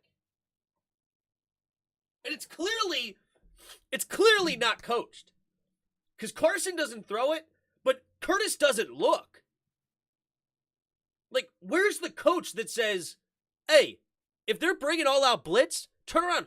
I went to a D3 college school. I played tight end. All right? At tight end / fullback. I wasn't very good. All right? But I've sat through all the meetings. I read through the playbook. right? Just like everybody else. I think I had a total of 5 catches for 45 yards in my career, maybe, or something. I don't know, maybe more than that. Five to 7 catches for maybe around 80 yards, probably something like that. I wasn't good, but I went to a D3 college, one of the worst colleges. We won 5 games in my career at college. So out of 40 games, I think we played 10 games every year. We won 5 games. My freshman year, we went 0-10. My next year, we went 2-8. My junior year, we went 1-9. My senior year, we went 2-8. We had a check when the freaking guy over top of you blitzed. You turn around and look. We had that. This was not, it's not complicated. D3, terrible Rockford University. They're actually playing pretty good football right now. We have this kid, what's his name? Ray. I knew Malcolm, his older brother. I played football with his brother, older Malcolm, but the kid now, the running back, last name Ray, or the quarterback rather, not running back, he is just slinging it for us. They're actually winning games now in Rockford. But back from 2000, I played in 2011 to 2014. So those 4 years, 11, 12, 13, 14. You can go look. We were horrible, okay? Horrible. We had a play in the playbook called Alpha, all right? Alpha. I would line up in the slot on the right side. We usually run this out of doubles, right? 2 receivers on each side. I think we even called it jet or something. I would run on the right side in the slot. And my route on Alpha was a dig route, a 10-yard in. A 10-yard in. Unless the player over top of me blitzed the quarterback, my job was to just turn around and look for the football. That was my job. But typically, I had a 10-yard in on Alpha and just turn around. Not hard. Not hard. Right? But that was for all plays, really. But I just remember that was like one of the first plays they gave. We did an Alpha, a Bravo, and a Charlie. Charlie, I ran a whip route on the backside. Alpha, I ran the dig on the front side. And then Bravo was a mesh pattern. So I ran the mesh on the Bravo. But we ran Alpha first, one of the first plays of the playbook, and we knew. I mean, literally, this was day one stuff. Day one. Literally, Alpha, Bravo, Charlie. We learned those 3 plays. Alpha was the first play of the playbook, and that's what we ran. Probably not the first play, because we probably ran the runs first. We're at right 44, right 34, stuff like that. But anyway, you get the idea. You get the idea. Is they not teaching that in practice? I guess not. That's what I'm saying. Let's go back to that play one more time. One more time. We've harped on it so many times, we may as well look at it one more time. Okay? Not only does Carson not throw this football, right? But Curtis never turns his head to look for the football. Look at this. He never even turns his head. He's going this way, and he doesn't turn his head until he gets to the top of his route. So clearly they're not teaching this. Oh, yay. Terrible, terrible, terrible, terrible, terrible. All right. On to the next drive. All right, let's go to defense. I think they're basically, I think this is right before half. I don't think there's much going on before half, right?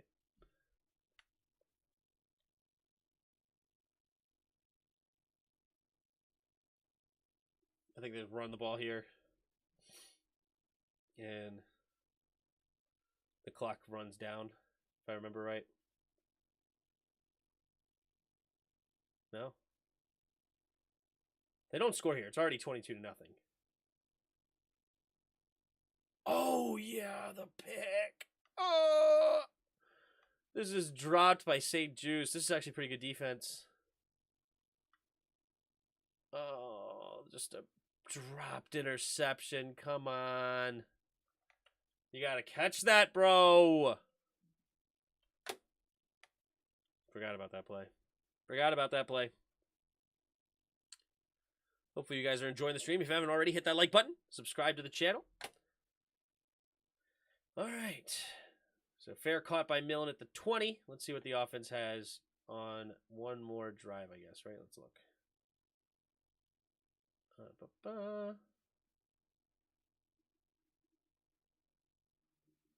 Yeah, this was the long drive that we punted.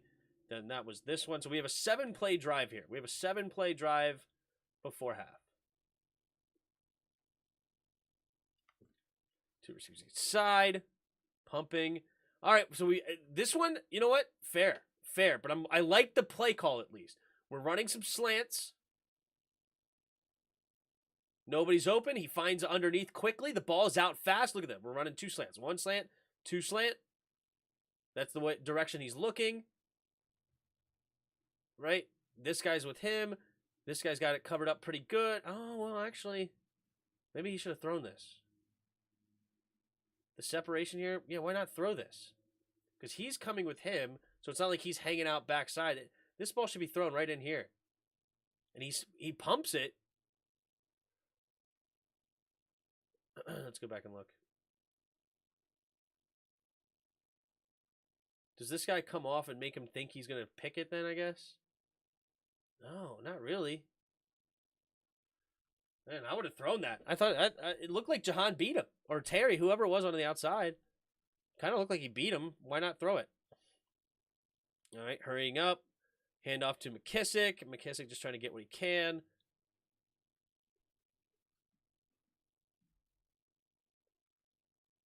There's 4 receivers to the right. Nice catch and first down. That's a good play there. I mean, we can look to see if somebody was open, but nice awareness. 3rd and 2. We just got to get the first down. We got to move the chains. I like that. I mean, we could see. Hold on. Go back one more play. Was there anything that was open anywhere else? Not particularly. So good job knowing the situation. Getting a quick first down. I like it. All right, move the chains.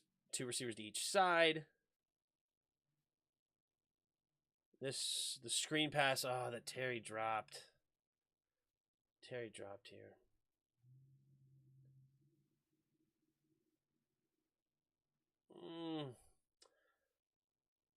Tough.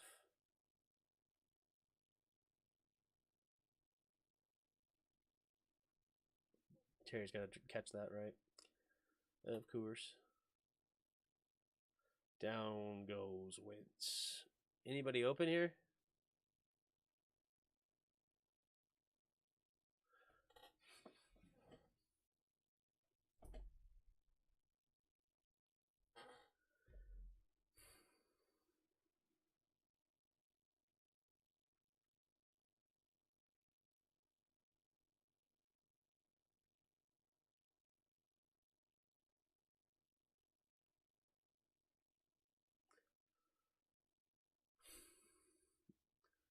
Like, why are we not looking at Terry?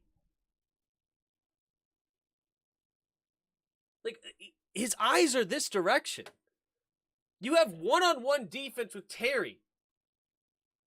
And I think that's what, it's either Curtis or Jahan. Like, which direction would you rather go? Logan and Curtis or Jahan and Terry? Right? If and you see this defense. Not to mention, you see 1, 2, 3 on 2 guys. 1, 2, 3 on 3. This guy's not included. He's going to rush the passer. But you see 1, 2, 3 defenders on 2. You see 1, 2 defenders on 2. And you have the running back. Which direction would you go with if you had, even if you count this guy, 1, 2, 3 with 1, 2, 3 receivers? 1, 2 versus 1, 2, 3 defenders.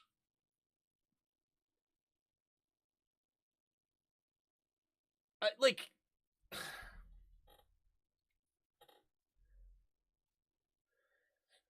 it's just bad. And then even with him coming back here, who cares? You still have 1, 2, 3 with 1, 2, 3, and you including a $23.5 million guy. And we're looking backside. We're trying to go. Is that Jeff Okudah as well? Jeff Okudah's number 1, right?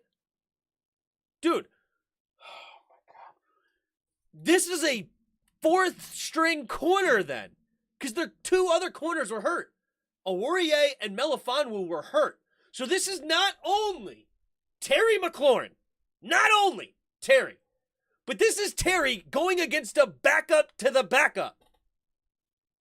And instead, we're going hurt Logan Thomas, who may not even be healthy enough to truly play, one-on-one with their number 1 corner.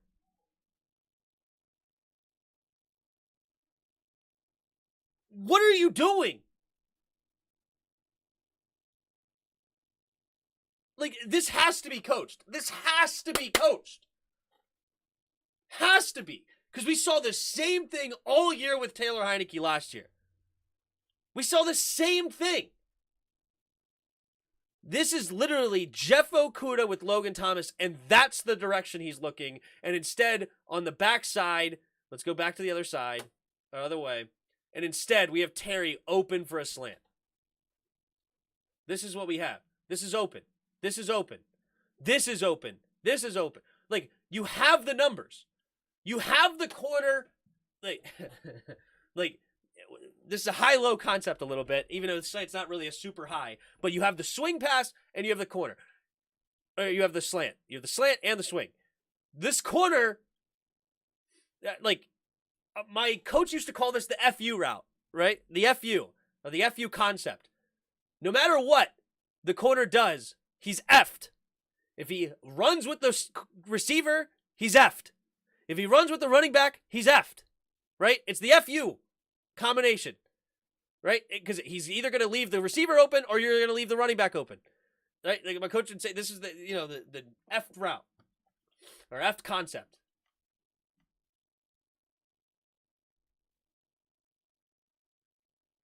So he falls off of him. This is open, or you could give it to the outside right now. This ball should be out. This ball needs to be out faster, but it's not because he's looking at the number 1 corner against Logan Thomas.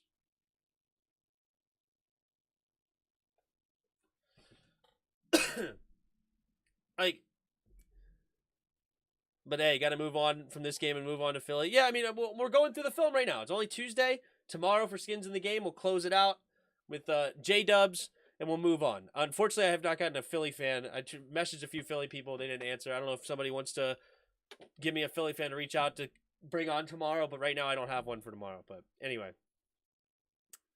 All right, let's look at this next play.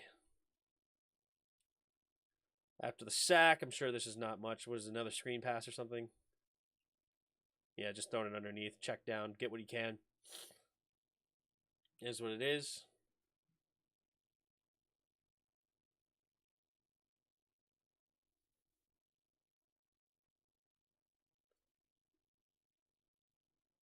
Caught. No, incomplete.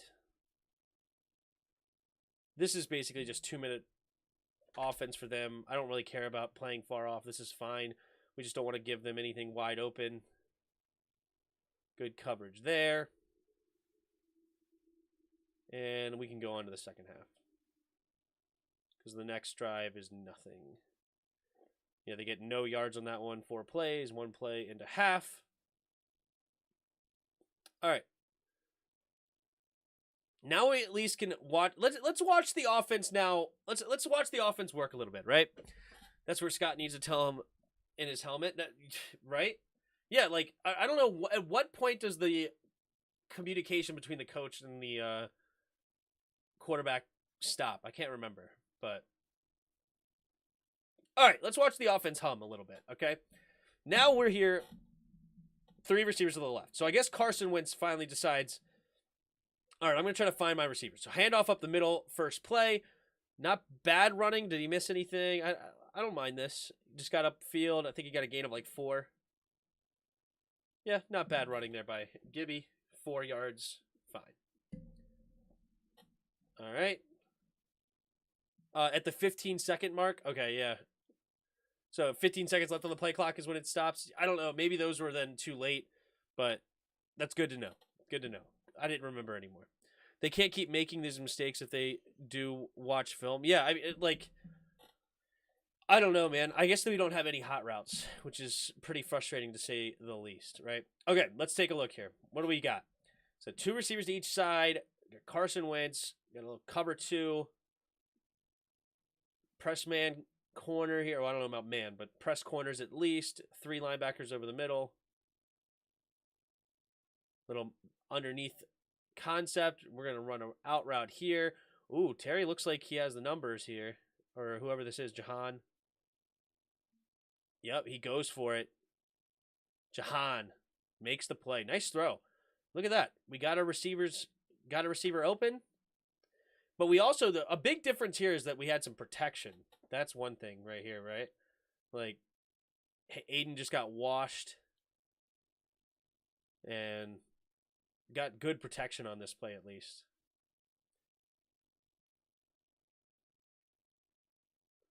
I like this play is so much better too, right? Because we have this guy coming across the middle. This guy's coming, or the deep dig route. Curtis underneath with the shallow, attacking this part. It's definitely a good zone beater. So nice throw. Well, at least nice chunk play. The throw is probably a little bit left to be desired there for him. He kind of threw it not very deep. Yeah, that should have been a touchdown probably, huh? Should have been a touchdown. All right. 2 receivers to each side. Play action. Oh, Jahan's open, dude. Just throws it away. Doesn't see him. Does he have time to get to that read? He may not really have time. It was a good play by this guy. Logan doesn't get open. Gibby is the first read. You're supposed to hit him now if you think you have him. Don't really think you have him. Then, yeah, you should be coming back to this. And then this deep late. So, I guess he just didn't think he had this. At least he got rid of the football.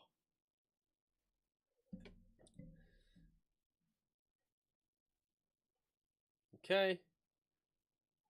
Shotgun, play action, setting up the screen. This one's caught by Terry.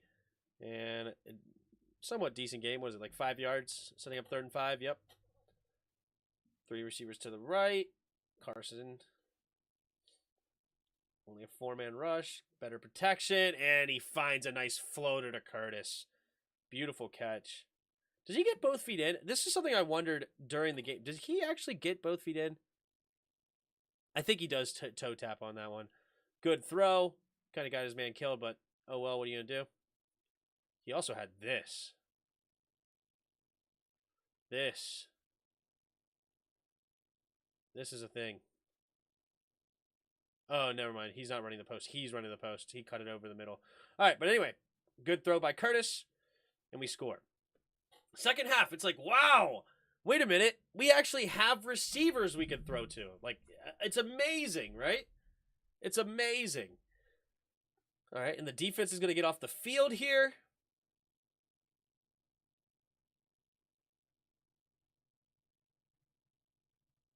Agree, they should move a few guys around. Yep. Was underthrown. Why don't they move Jonathan and Sweat all over the line like the Lions did with Aiden Hutchinson? You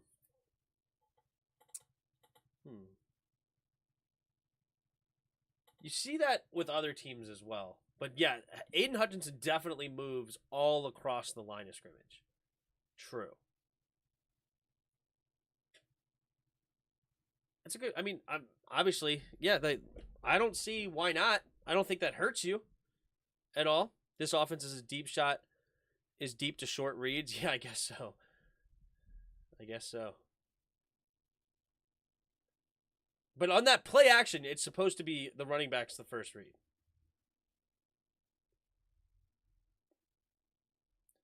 Handoff up the middle. Again, no Jamin on the field. All right, now Jamin's on the field.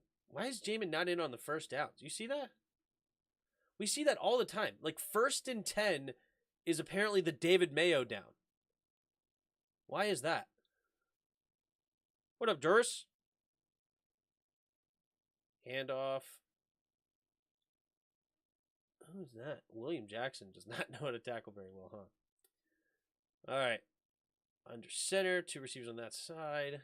We got Buffalo nickel. 4 down linemen. Handoff. Good. All right, nice. Now we're humming on defense a little bit. Look at that. Jamin coming up, making some plays. Got some push up on that side. All right, there you go. Defense trying to make some plays here in the second half. Trying to get us back into the football game. We got 3 receivers left, 3rd and 6. Or to the right, rather. Oh, my goodness. Oh, my goodness. Jared Goff, thank you. Jared Goff, thank you so much. I mean, there's nobody here covering the middle of the field. What are you doing, man? Thank gosh, he does not just see this immediate wide open receiver. And he's looking right at him. Like, I don't know why this is not a pitch and catch, an easy first down. Jared Goff gave us one in there. Thank you, Jared.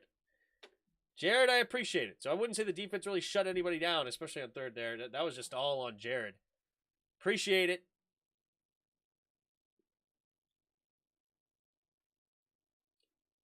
Appreciate it.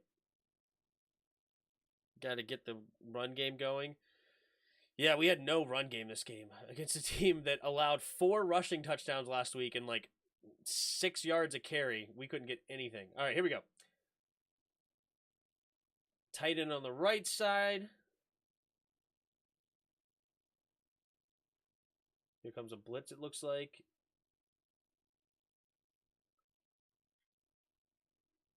Nice. Way to find Terry. Way to find Terry. Good blitz pickup as well. Good blitz pickup. Giving him enough time. Finally finding Terry across the middle. Like, I don't know why we weren't attacking across the middle like this all game, man. Because, yeah, this is too easy, man. This is too easy.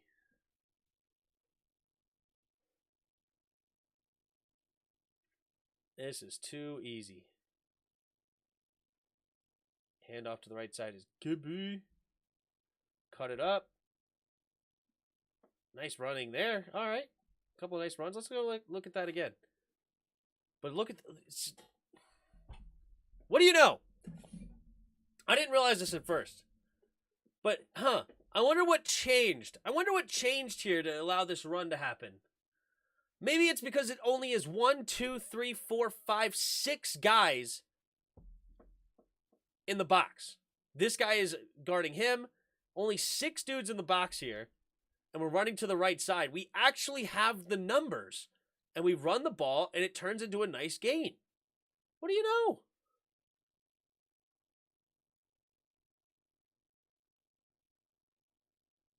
We actually have the numbers. And, like, the safety comes late, but it's too late, and we're going to get positive yards on that. And unfortunately, we just called that play, I'm sure. We didn't check into it. That would have been nice to know. All right. St. Brown. Jet sweep again. Play action. Wait a minute. What happened here? This website is the absolute worst.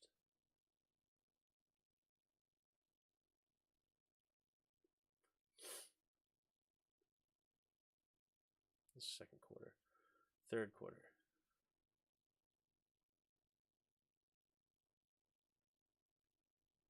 Yards. Where's the interception?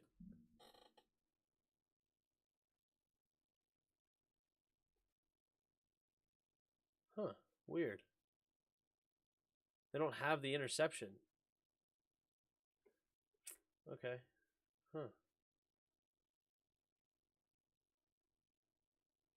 It says this drive ends in an interception, but they don't have the interception. All right. Well, I guess we got to go on to the defense then. The interception was a thrown into triple coverage over the middle of the field. Just trying to squeeze it to Logan for some reason on that play where he's triple coverage. I don't get that one. Don't get that one at all. But all right, we're gonna move back to this play. Here we go. All right, So 4 down linemen. We got the 4-2. And Jamin is in on first down. That's good to know. St. Juice running with St. Brown.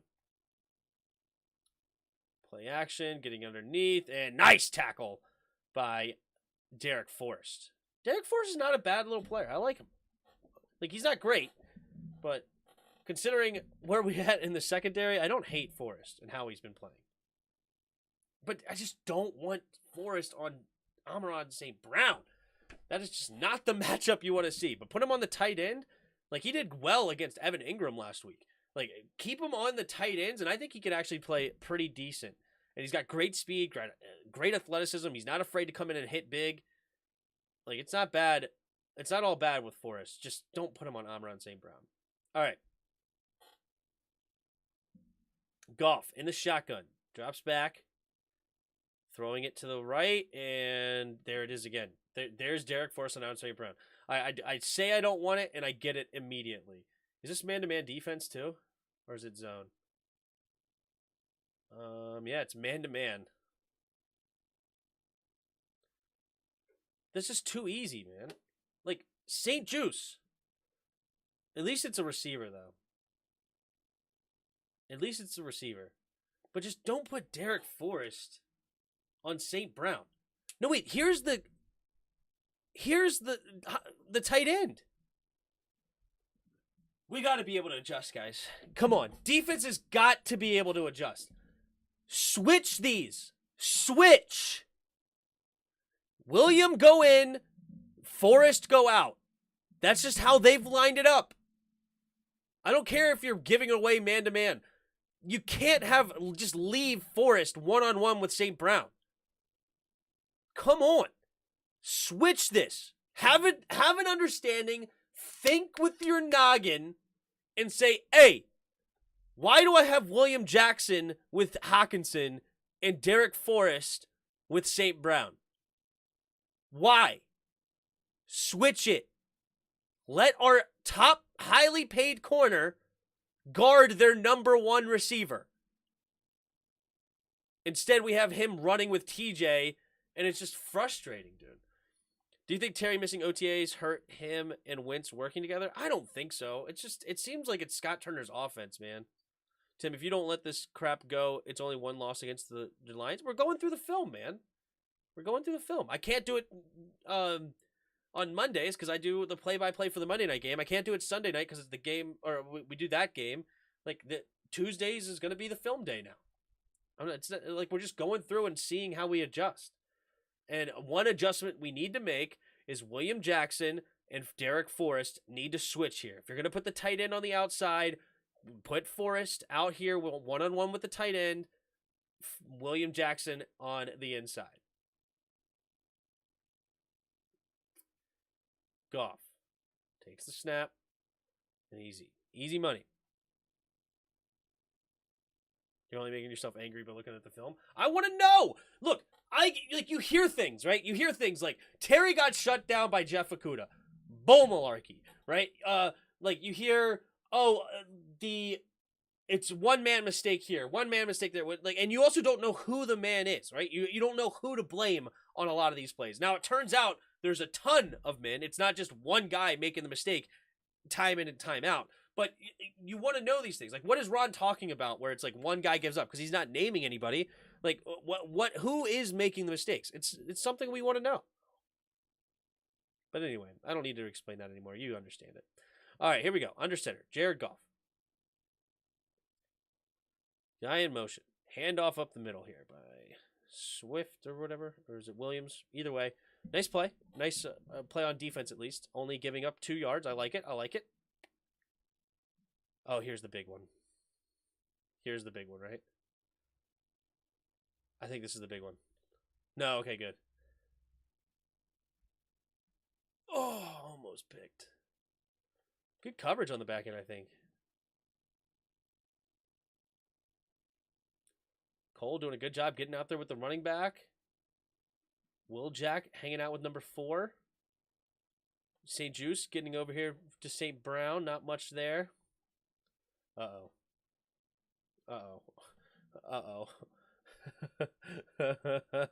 Not good coverage. Not good coverage.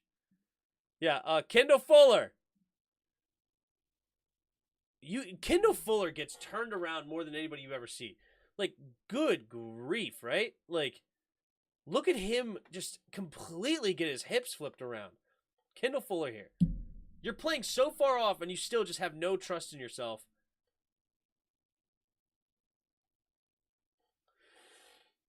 Jeez. Good thing you didn't find him there. 3rd and 8. 3 receivers to the left. Takes a snap. Oh, we got lucky again.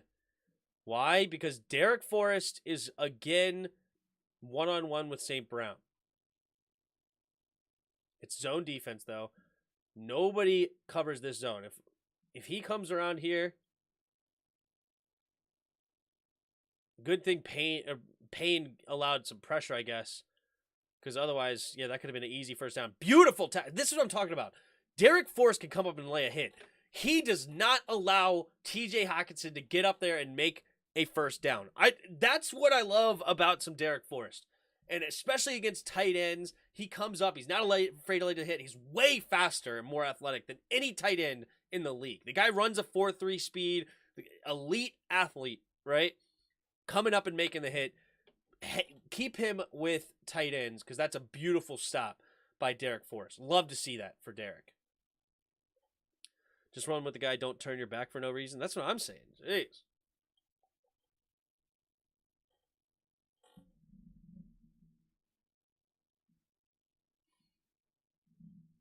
You don't fair catch inside this deep inside the 10. You don't fair catch at the 6. You let it bounce, and hopefully it bounces into the end zone. But, like, does it have a real chance of going into the end zone? Let's see.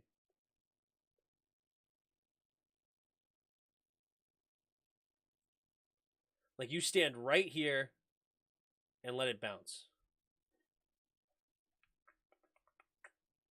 They down it inside deeper, good for them. But, all right, here's more running out of the zone.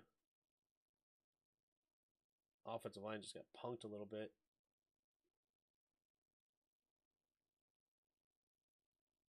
Is this after Chase got hurt? Or is Chase still in the game? No, Rouillet's still in the game. Nice play there by their nose tackle.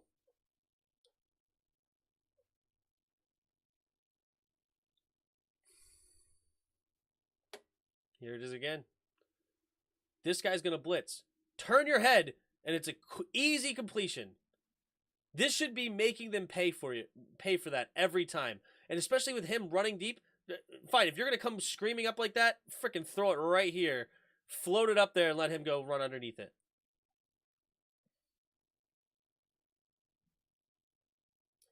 Jahan Dotson getting the first down.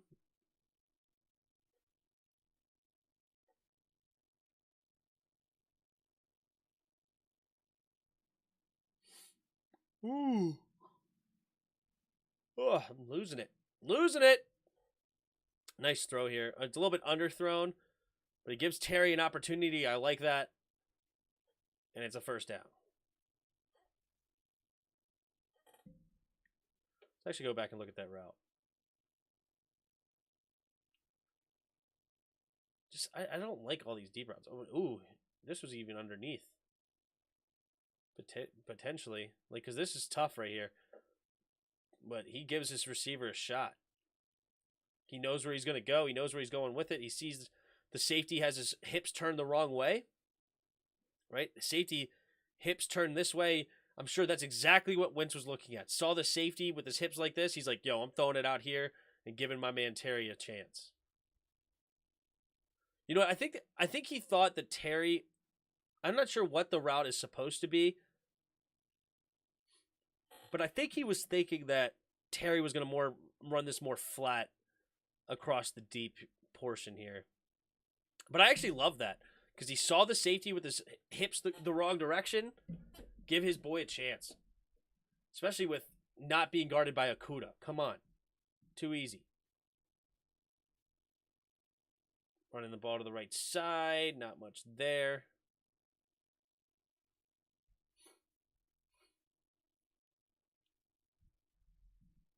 This needs to be exploited.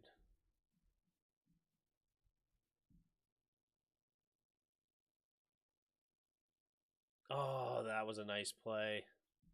I love this design. So you had Curtis run all the way over here, act like he's going to be in the block, and then come all the way down here. So this is Curtis, and this is exactly how it's designed. You're going to fake the run this way, come this way, and then turn around. So you're going to basically make the safety look at this, the running back, see that he's play action. Now he's going to step back this way, and he's just going to leave this gap wide open. You saw that? It was so fast. So we'll go back.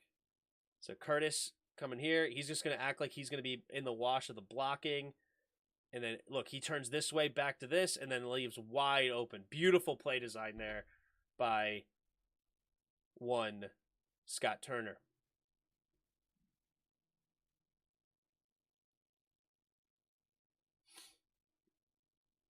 First 10, Bates in motion. Handoff. Yo. JD, man, making some moves just to get back to the line of scrimmage. Got to find ways to get this guy the ball more. JD is another guy that he needs to see the field a lot more. Here we go. Winston the shotgun. Back. Beautiful. Beautiful. Finds Logan over the top. Or through the middle, rather.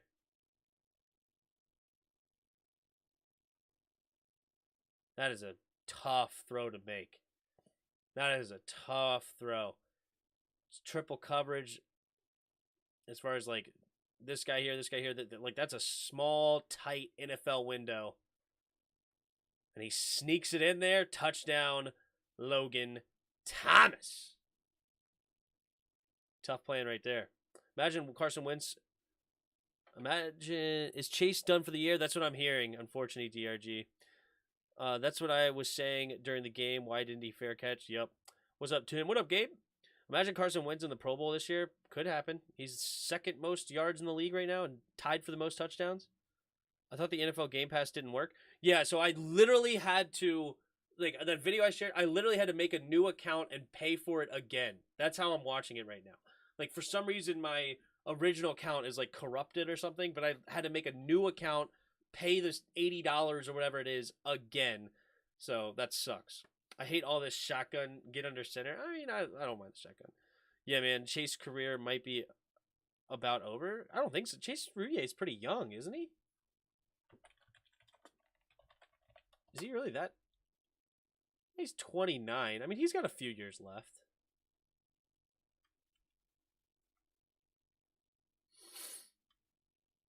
I know, right?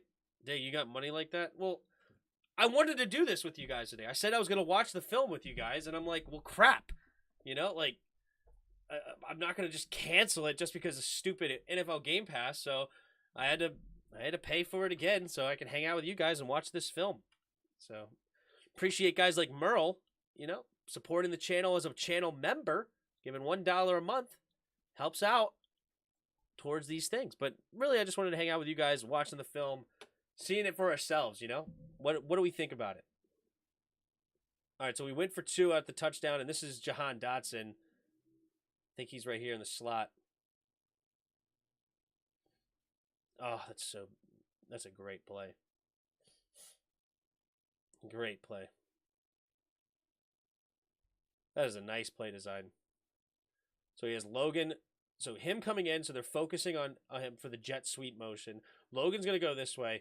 Looks like Jahan is going to set a pick here, trying to set Logan up on the flat, and then he just okey-dokes him, leaves them wide open. And this guy has to pay attention to the jet sweep. He has to pay attention to the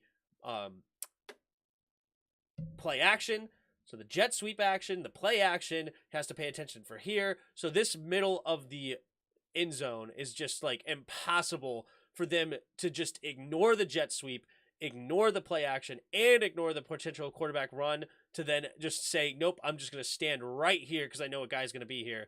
Like these two, it's almost impossible to know that they have to stand right here with everything that's going on in the backfield. This is a perfect play design for a 2-point conversion.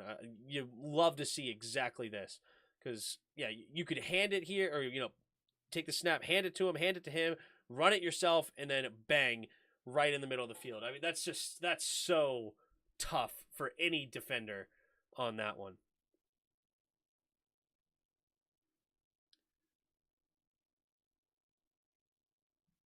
All right, little touchback. All right. Goff under center. Is this it? Yeah, this is it.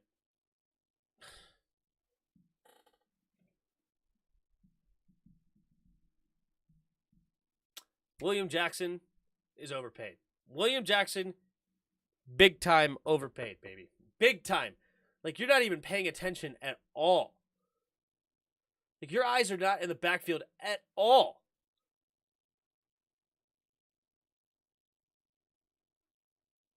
Like, what are you doing? Like, how do you not see it all? There's nothing here. Like, he has no idea Amon-Ra has this football. No clue. Just no idea.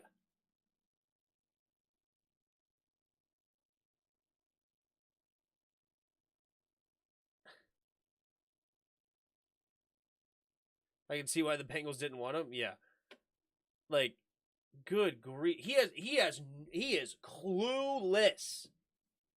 No clue where the football is. No instinct of where that football is. None whatsoever.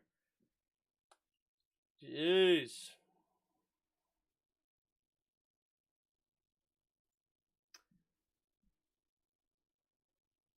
There we go. There's a big man move. There's Daron Payne. Watch that again. Daron Payne just destroying the left guard here. Big boy number 94. Little swim move. Sacked. Nice play. Nice play. Too bad we give up a touchdown like this play or something. No, it's the next play. Incomplete. This is the DeAndre Swift play. Oh, we overpaid him big time. Talking about okay, what is going on here? This was the Swift play?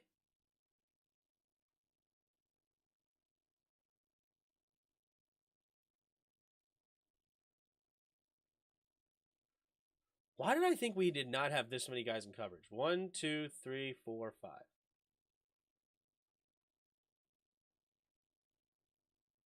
1, 2, 3, and then 4. And then 5 at the end.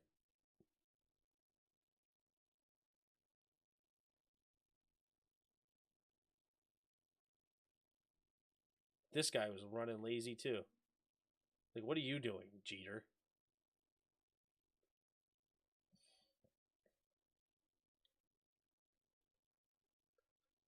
Almost got there was Jamin and Sweat. He got a hand on it. Somehow still catches it. Falls to the ground.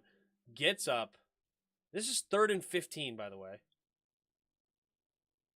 Miss a tackle, miss a tackle, miss a tackle. Touchdown.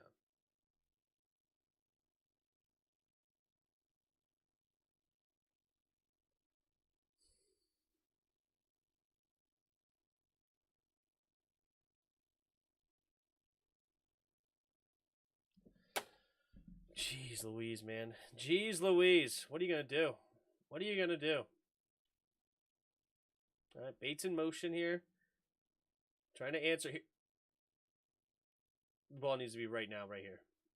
Right now, right here. This blitz, like, that's the thing. Like, they're able to blitz this much is because we have 0 hot routes in our playbook. 0.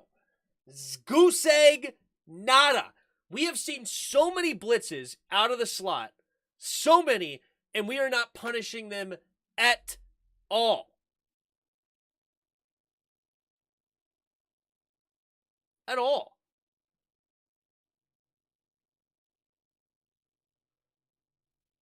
Like, hit him immediately. Pressure's coming. Tipped up. And almost picked off. But, like, it's so frustrating to watch. Screen pass. Aiden Hutchinson was hurt at this point. All right, so 3rd and 2.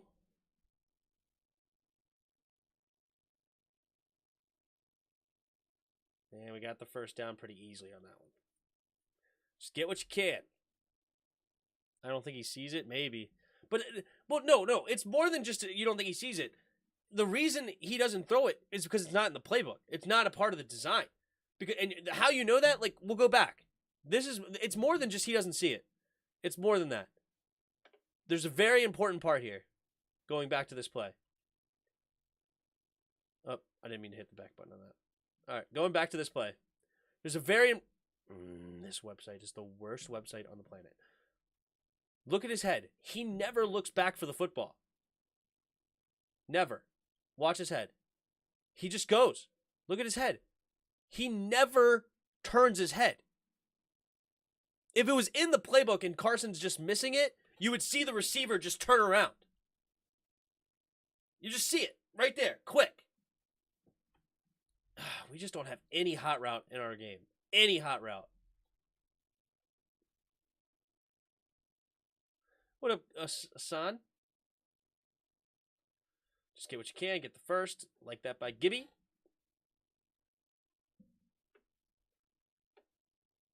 All right.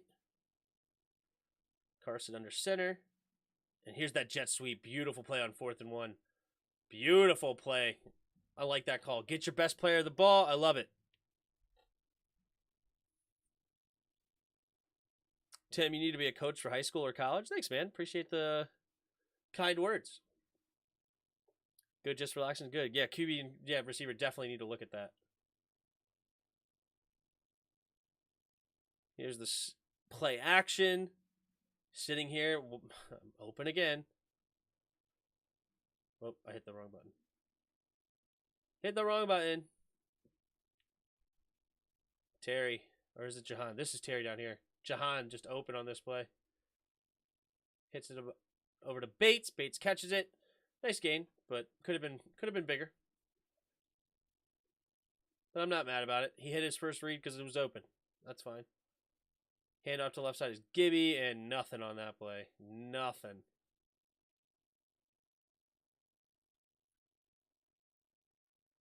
No, what are you doing? All right. You know what? This is how I would block this. Okay? This is zone to the left. Zone to the left. Let me double check. Yeah, just simple zone run to the left. This Leno needs to get outside and set the edge. Get out there and set the edge. Okay?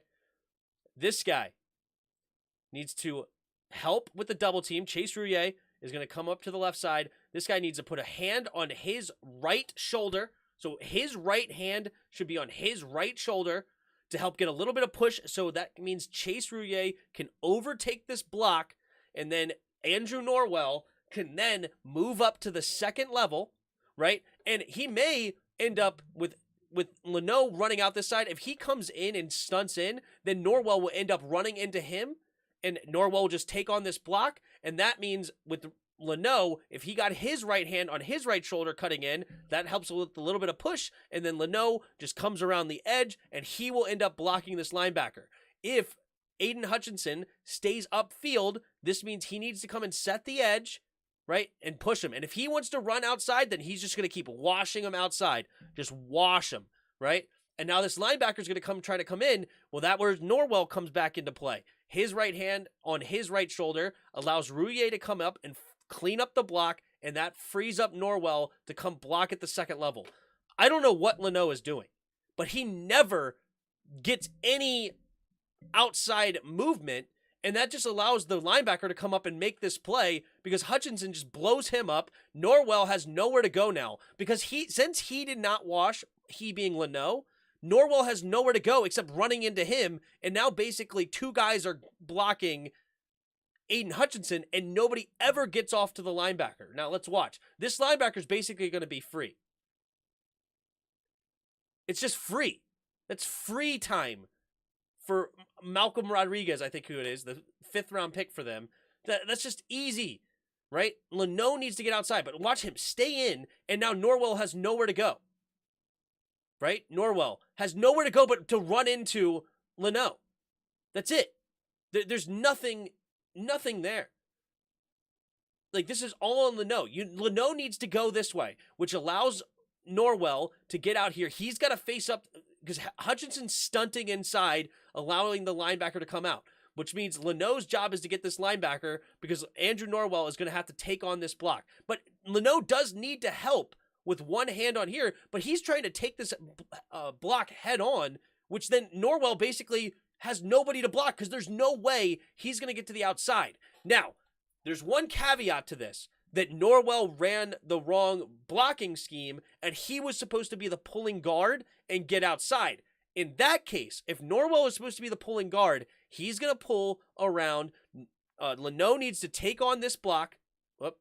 Needs to take on the block here of Hutchinson, and then Chase Roullier needs to get out here and overtake this block, which then Andrew Norwell will come around and block here. So, if it wasn't supposed to be zone run scheme to the left and there was a pulling guard, then it would be Norwell's fault. But it's either Norwell not pulling or Leno just not understanding he needs to get outside and let Norwell take on this block. So there's the long and short on whoever blocked this wrong right here, right now.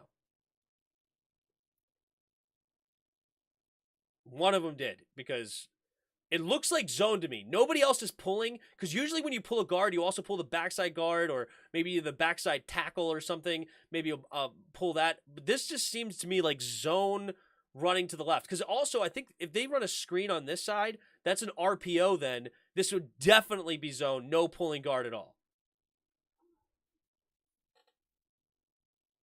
Yeah, they're running a screen. This is an RPO. So Carson has the opportunity to hand this ball off or just get the ball to Curtis. But this is a good decision to hand it off because you do not have the numbers. You got 1, 2, 3 defenders, 1, 2 blockers, right?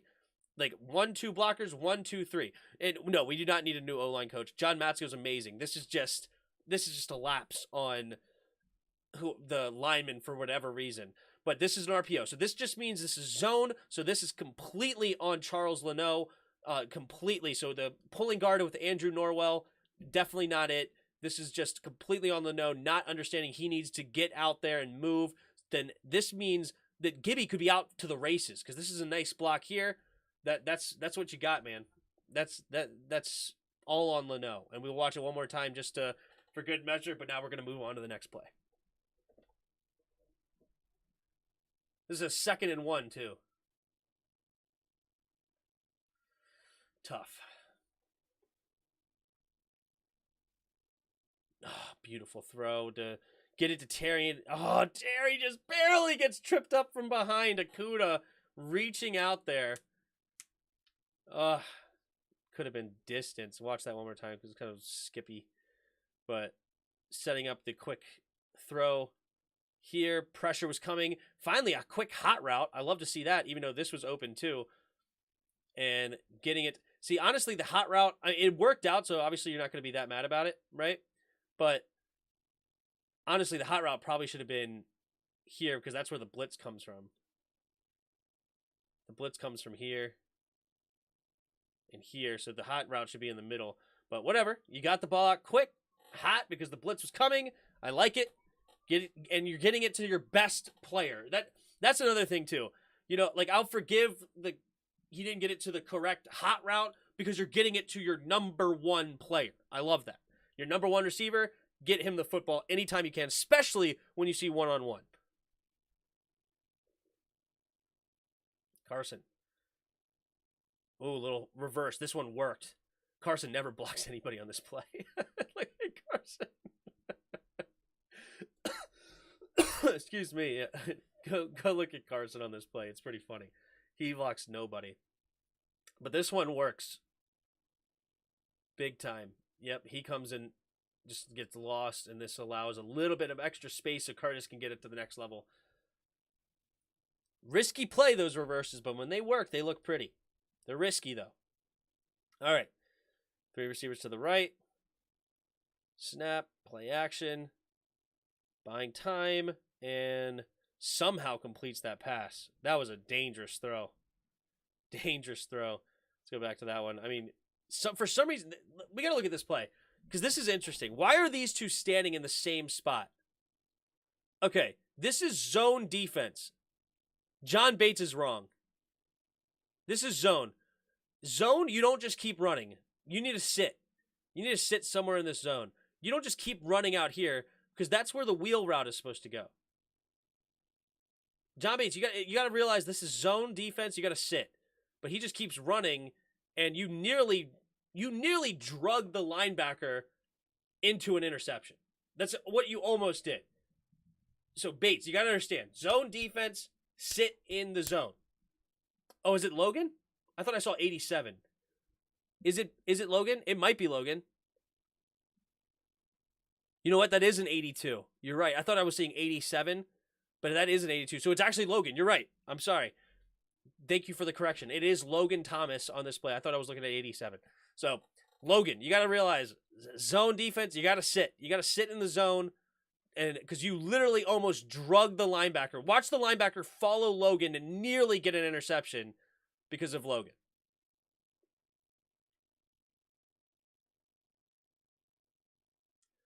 All right, here we go.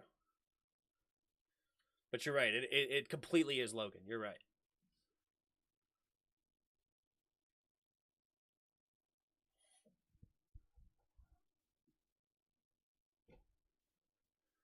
All right. Play action. Throwing it underneath. And incomplete. Gibby just dropped a pass on that one. Tough. Empty backfield. There we go. Fighting for second effort. That's a nice throw there by Carson Wentz. Seeing that all this space right here, understanding, gets it out, and blitz coming. There's the hot route. Man, did we finally make an adjustment at some point? Like, look at this. Is this just happenstance that we ran the right play at the right time? Because look at this. Blitz is coming. We have 1, 2, 3, 4, 5. I think this guy might even be coming. So 6 guys coming. Understands this guy is vacating this zone because he's blitzing. Get him the ball quickly. Look at all this space. Love it, love it, love it. Perfect. Finally, it seems like they're somewhat competent against the blitz. And it took them all the way until the end of the third quarter to do it. Snap, Gibby. Second effort, diving in. Gibby gets his touchdown. Love it, love it, love it. And this one, we're going for 2. This was the weird one, right? So a lot of people were confused on why we were going for 2 on this play. And you know what? I'm going to take a minute to actually talk about that. Why we went for 2 is there's actually mathematical equations to say that going for 2 is actually the correct decision. It gives you a higher likelihood of winning is basically what's going on, right? And you're going for 2 because you have a 48% chance of it working, right? 42% chance, 48% rather, 52% of it failing. You only have a 92% chance of making a field goal as a PAT now that they moved it back. It used to be like 97% or 98%, but since they moved it back to a 33-yard field goal at the 15-yard line, it's now only a 92%, right? So first of all, 48 plus 48, right, would be 96% or however you want to look at it. But if you got both of them, or if you got one of them, right, you get the same as 2 PATs. If you get both of them, you win the game. But you don't need to get both of them. But if you got one of them, you tie. But if you get one of them on the first try, now you can go for the PAT to win. It actually makes sense. It's Joey Sly's got to make a freaking PAT, dude. You got to make a PAT. Jack Paxton says I thought it was the right call. It's I wouldn't say there's a right or a wrong. You know, it's kind of just your perspective. I think both are fine. If you go the PAT here, standard. People have been doing that for years. People have won games that way. Completely fine. But it's another way of doing it that is completely fine, right? And technically speaking, you do have a higher percentage of winning, but I think you also heighten your percentage of losing, if that makes sense, right? As far as like losing in regulation, I should say. You could always lose in overtime, so as that is concerned. But you have a higher chance of winning in regulation, but you also have a higher chance of losing. It's kind of like a higher risk, higher reward kind of thing. But the other way is a more safer approach, trying to get to overtime, but you're more likely to get to overtime in that way, assuming you get the stop on defense and convert the touchdown. So it's just a different way of looking at it. Anyway, let's look at this play. I don't even remember exactly how this failed or what. You know what I don't like automatically? Right from the get-go? Last time, we had motions. We had movement. We had the linebackers thinking. We don't have any movement on this play, which is already a red flag. Now it's just easier for the linebackers to just sit back in their zone and not have to question anything, right? We have a 4-man rush. And, yeah, I mean, it's easy, right? Like, you don't have to do much. Throws a pick there. All right.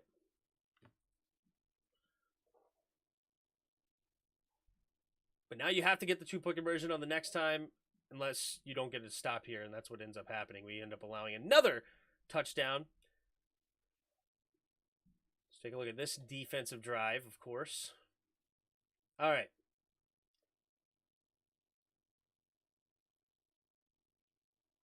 Hate it. What up, Bod? How you doing, man? If you're going to use analytics, then you should never punt unless you are winning within your own 30 on the 4th and 20. You should only do onside kicks. You see, that's what I'm saying. There's not necessarily a right way of doing things, right? There's just a way, or there's a couple of ways, and there's not. I shouldn't say there's not a way. There's a couple of ways, right? Is what I'm trying to say. Like, there's not just, all right, this is the way you have to do it. It's, all right, which way do you want to go for this game, for whatever the matchups are, or whatever it is? Statistically speaking, there you go. There's the emojis. I love it. I love it. Thanks, man. What's up, Bob? All right, let's go with this defense. Uh-oh. Worst website in the world. Worst website in the world. All right. Here we go. Handoff, and it's just too easy, bro. They did a great job on that one. But also, why do we only have a 7-man box? They're up by a touchdown. Why aren't we loading the box? Look at this. 1, 2, 3, 4, 5, 6, 7, 8 blockers with a running back. 1, 2, 3, 4, 5, 6, 7 defenders. So you have one more blocker than you have defender in the box. These guys are so far back. I mean, like, it's going to be so hard to get them to stop anything. Like, look at this. Like, it's impossible. Like, what are we doing? We know they want to run the football. They're in single back formation with a heavy formation bunch. They have a lead. They want to, like, we know the run is coming. Why play so far back? Because that's just going to be an easy. I mean, like, even if they blocked it, like, poorly, that's at least a 4 or 5 yard gain on first. Like, that's just, unless you made, like, an incredible play. But of course, they blocked it really well, and it turns into an 8 yard gain. Why aren't we loading the box there? It makes no sense. Here we go.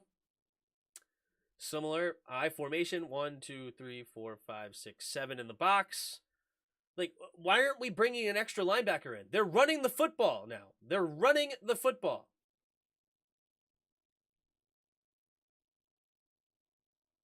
Okay, this particular play, they threw it, but I don't care. Like, they don't have the personnel to worry about needing an extra DB.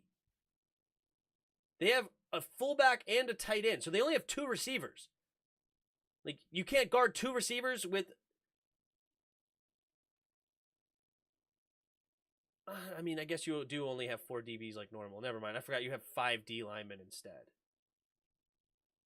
Okay. I stand corrected. Never mind. For some reason, I thought they had an extra DB in the game, but since they have an extra lineman, okay. I still would like to see Bobby McCain here instead, right? Bring him in here, or Derek Forrest bring him up here and have, I don't care which one you have back, but I still would like that single high, load up the box with at least 8 to try to stop this run. And if they try to throw over the top, okay, you have 3 DBs over the top, and they only have 2 receivers. You have 3 DBs to cover 2 receivers. You should be able to do that, man. And this is not even a receiver, actually. This is a tight end as well. Yeah, this isn't even a tight end. This is a lineman. Unbelievable. Unbelievable, actually.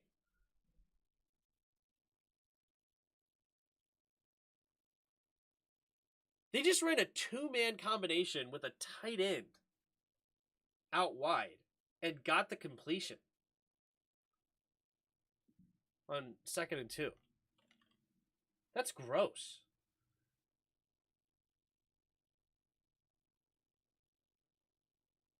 It was a perfect throw by Goff, though. Perfect throw. All right, here we go. Now we're loading up the box. Now we're finally doing something. You know, it took a couple of plays for some reason. Let's see if they run the ball well. Oh, what do you know? We load up the box. Wow, and we stuff them on a run play. Man, what a concept. All right. Now they're empty backfield. This is a scary formation, but okay. It is what it is. 3 receivers to the right. We're playing 1,000,000 yards off.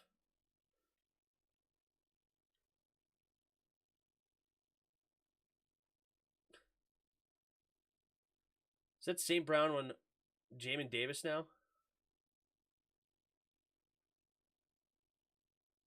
We have Jamin Davis on Amon St. Brown. You can't make this up. Jamin Davis now. We upgraded. We upgraded from guarding Amon St. Brown with Derek Forrest to now guarding him with Jamin Davis. Yeah, baby. Yeah, baby. What up? That's right. Yeah, well, you know, Derek Forrest, a 4-3 DB, can't guard St. Brown, but I know who can. I know who can. Jamin Davis, a linebacker. Yeah, that's who we're going to put on him this time. Shh. Okay, never mind. It was an 8-yard gain. Okay, my fault. My bad. My fault. My bad. My bad, coach. My fault. Yikes.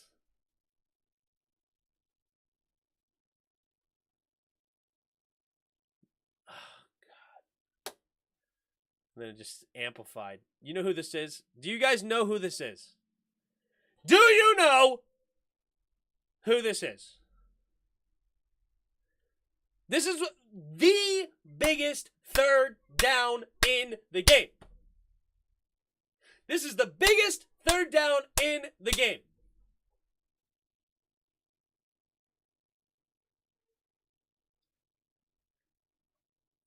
The most important 3rd down in the game. And we have David Mayo in coverage. We need a stop right here, right now. Needed a stop. And we have David Mayo in the game. He didn't even try. He doesn't even try. There's no effort. But why even try? He should have been there.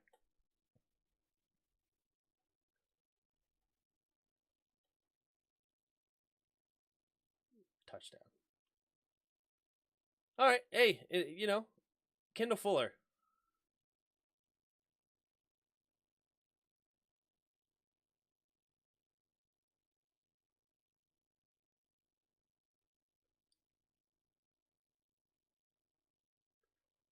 Is so slow. He is so slow. That is so pathetically slow.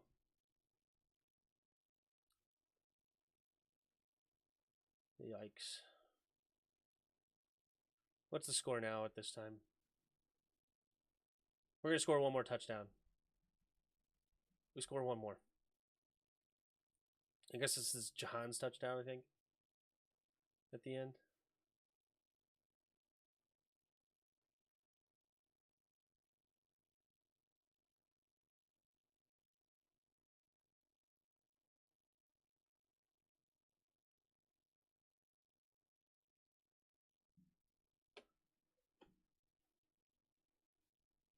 This is Terry. So who's this? Jahan? This is the direction he goes.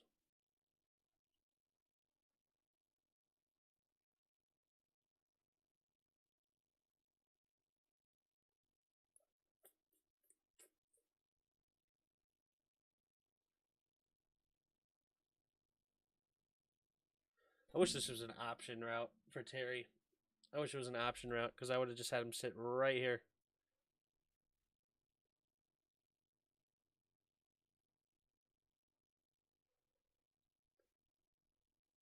Incomplete. 2 receivers to each side.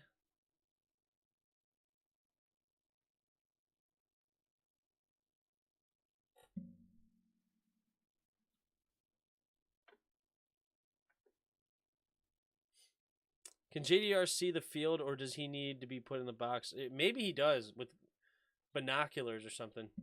Run up the middle for JD.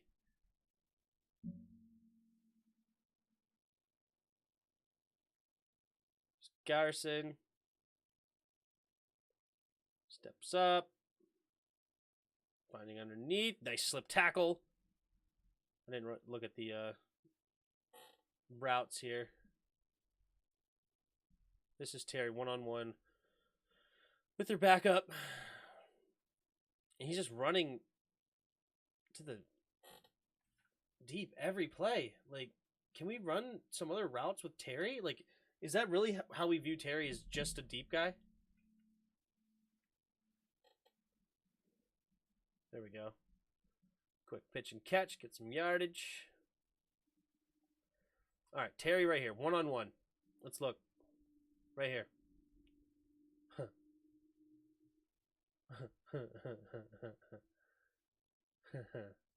Nice moves with your legs, Carson, but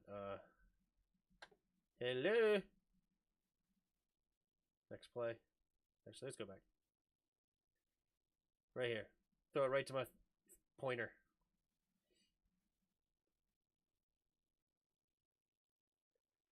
Not even this underneath or anything. But whatever. Carson, getting the first with your legs. It's cool. Whatever. Making things happen.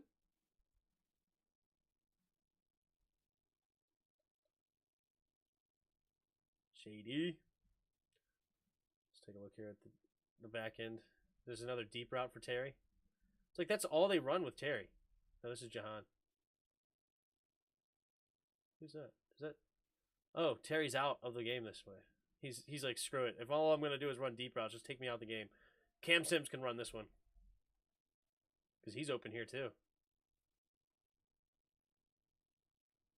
We're missing some stuff downfield, boys. Missing some stuff downfield. Terry is out of the game. He is just ticked off. All right, nice decisive play there. I like it. Getting the first. The game is basically over. Down 2 tugs. Jahan's going to score a touchdown here soon, I think, right? Fading it up to Cam Sims, of course. Not to Terry, but Cam. 3 receivers to the right. Terry's back in the game. And wide open. Wide open. Like, Terry was open twice on that play in different efforts. Open on the slant right here. Bang. Right here. Just throw the ball right here. Oh, probably walks into a touchdown. He just doesn't look for Terry. That's sad.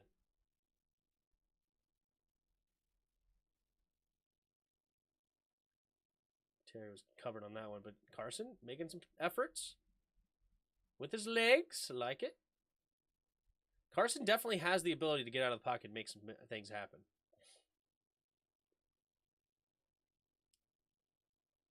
Gibby.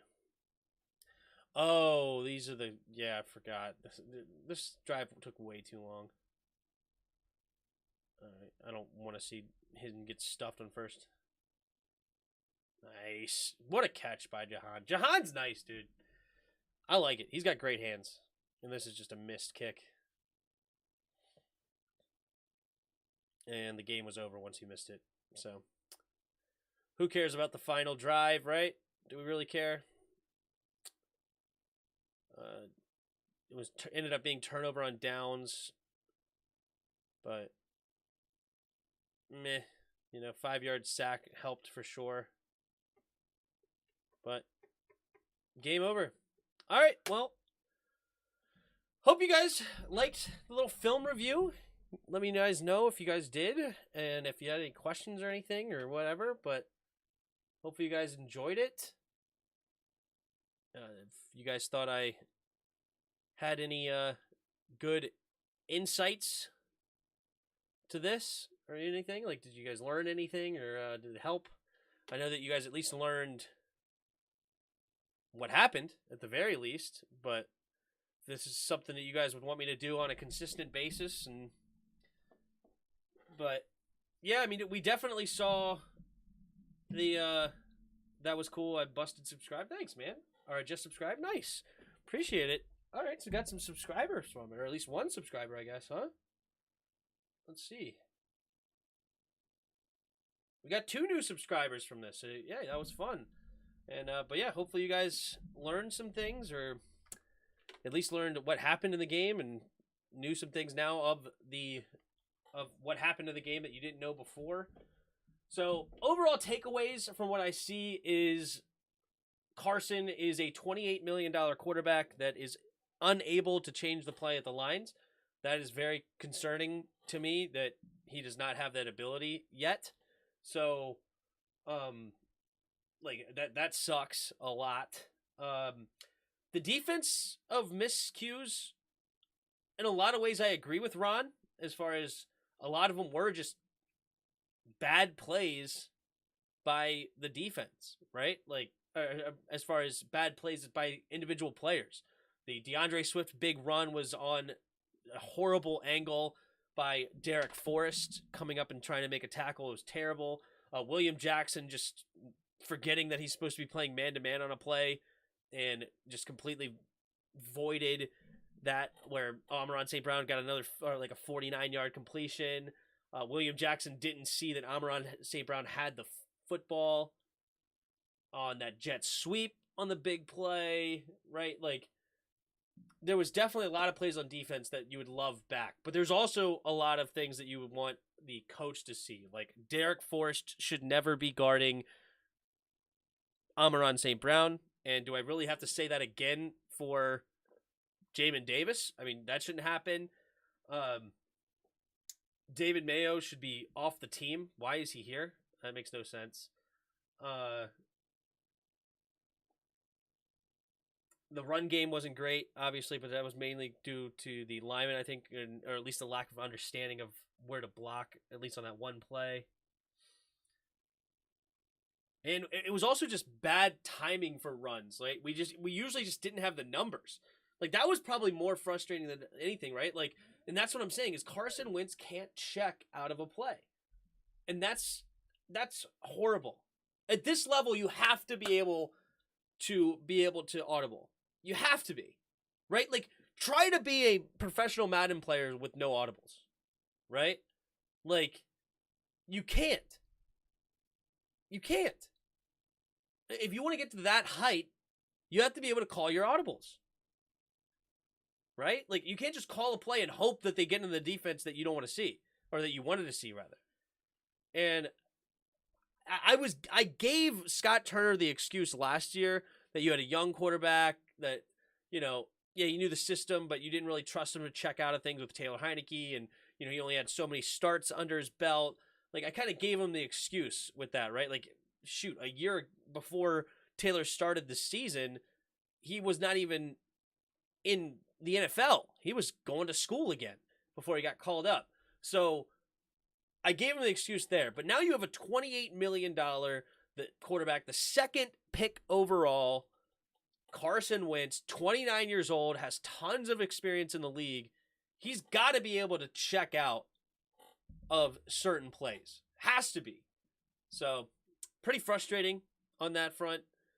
But yeah, I don't know. Until you call a good game as a D, to keep your trap shut in public. It's like the coach's crap Doesn't stink. Yeah, true. True. Fair enough, Bod.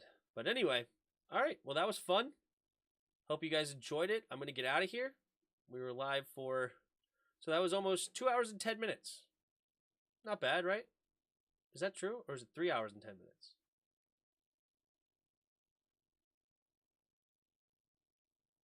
3 hours. We've been live for 3 hours. Weird that StreamYard says I've only been live for 2 hours and 10 minutes. I don't know. But anyway. Thanks. See you on the next one. Absolutely. We'll be back tomorrow with skins in the game. Be there or be square. And as I said, I did not have an Eagles fan that I tried to get a hold of a few of them, but they were either busy, couldn't make it work, or whatever. Some just didn't respond.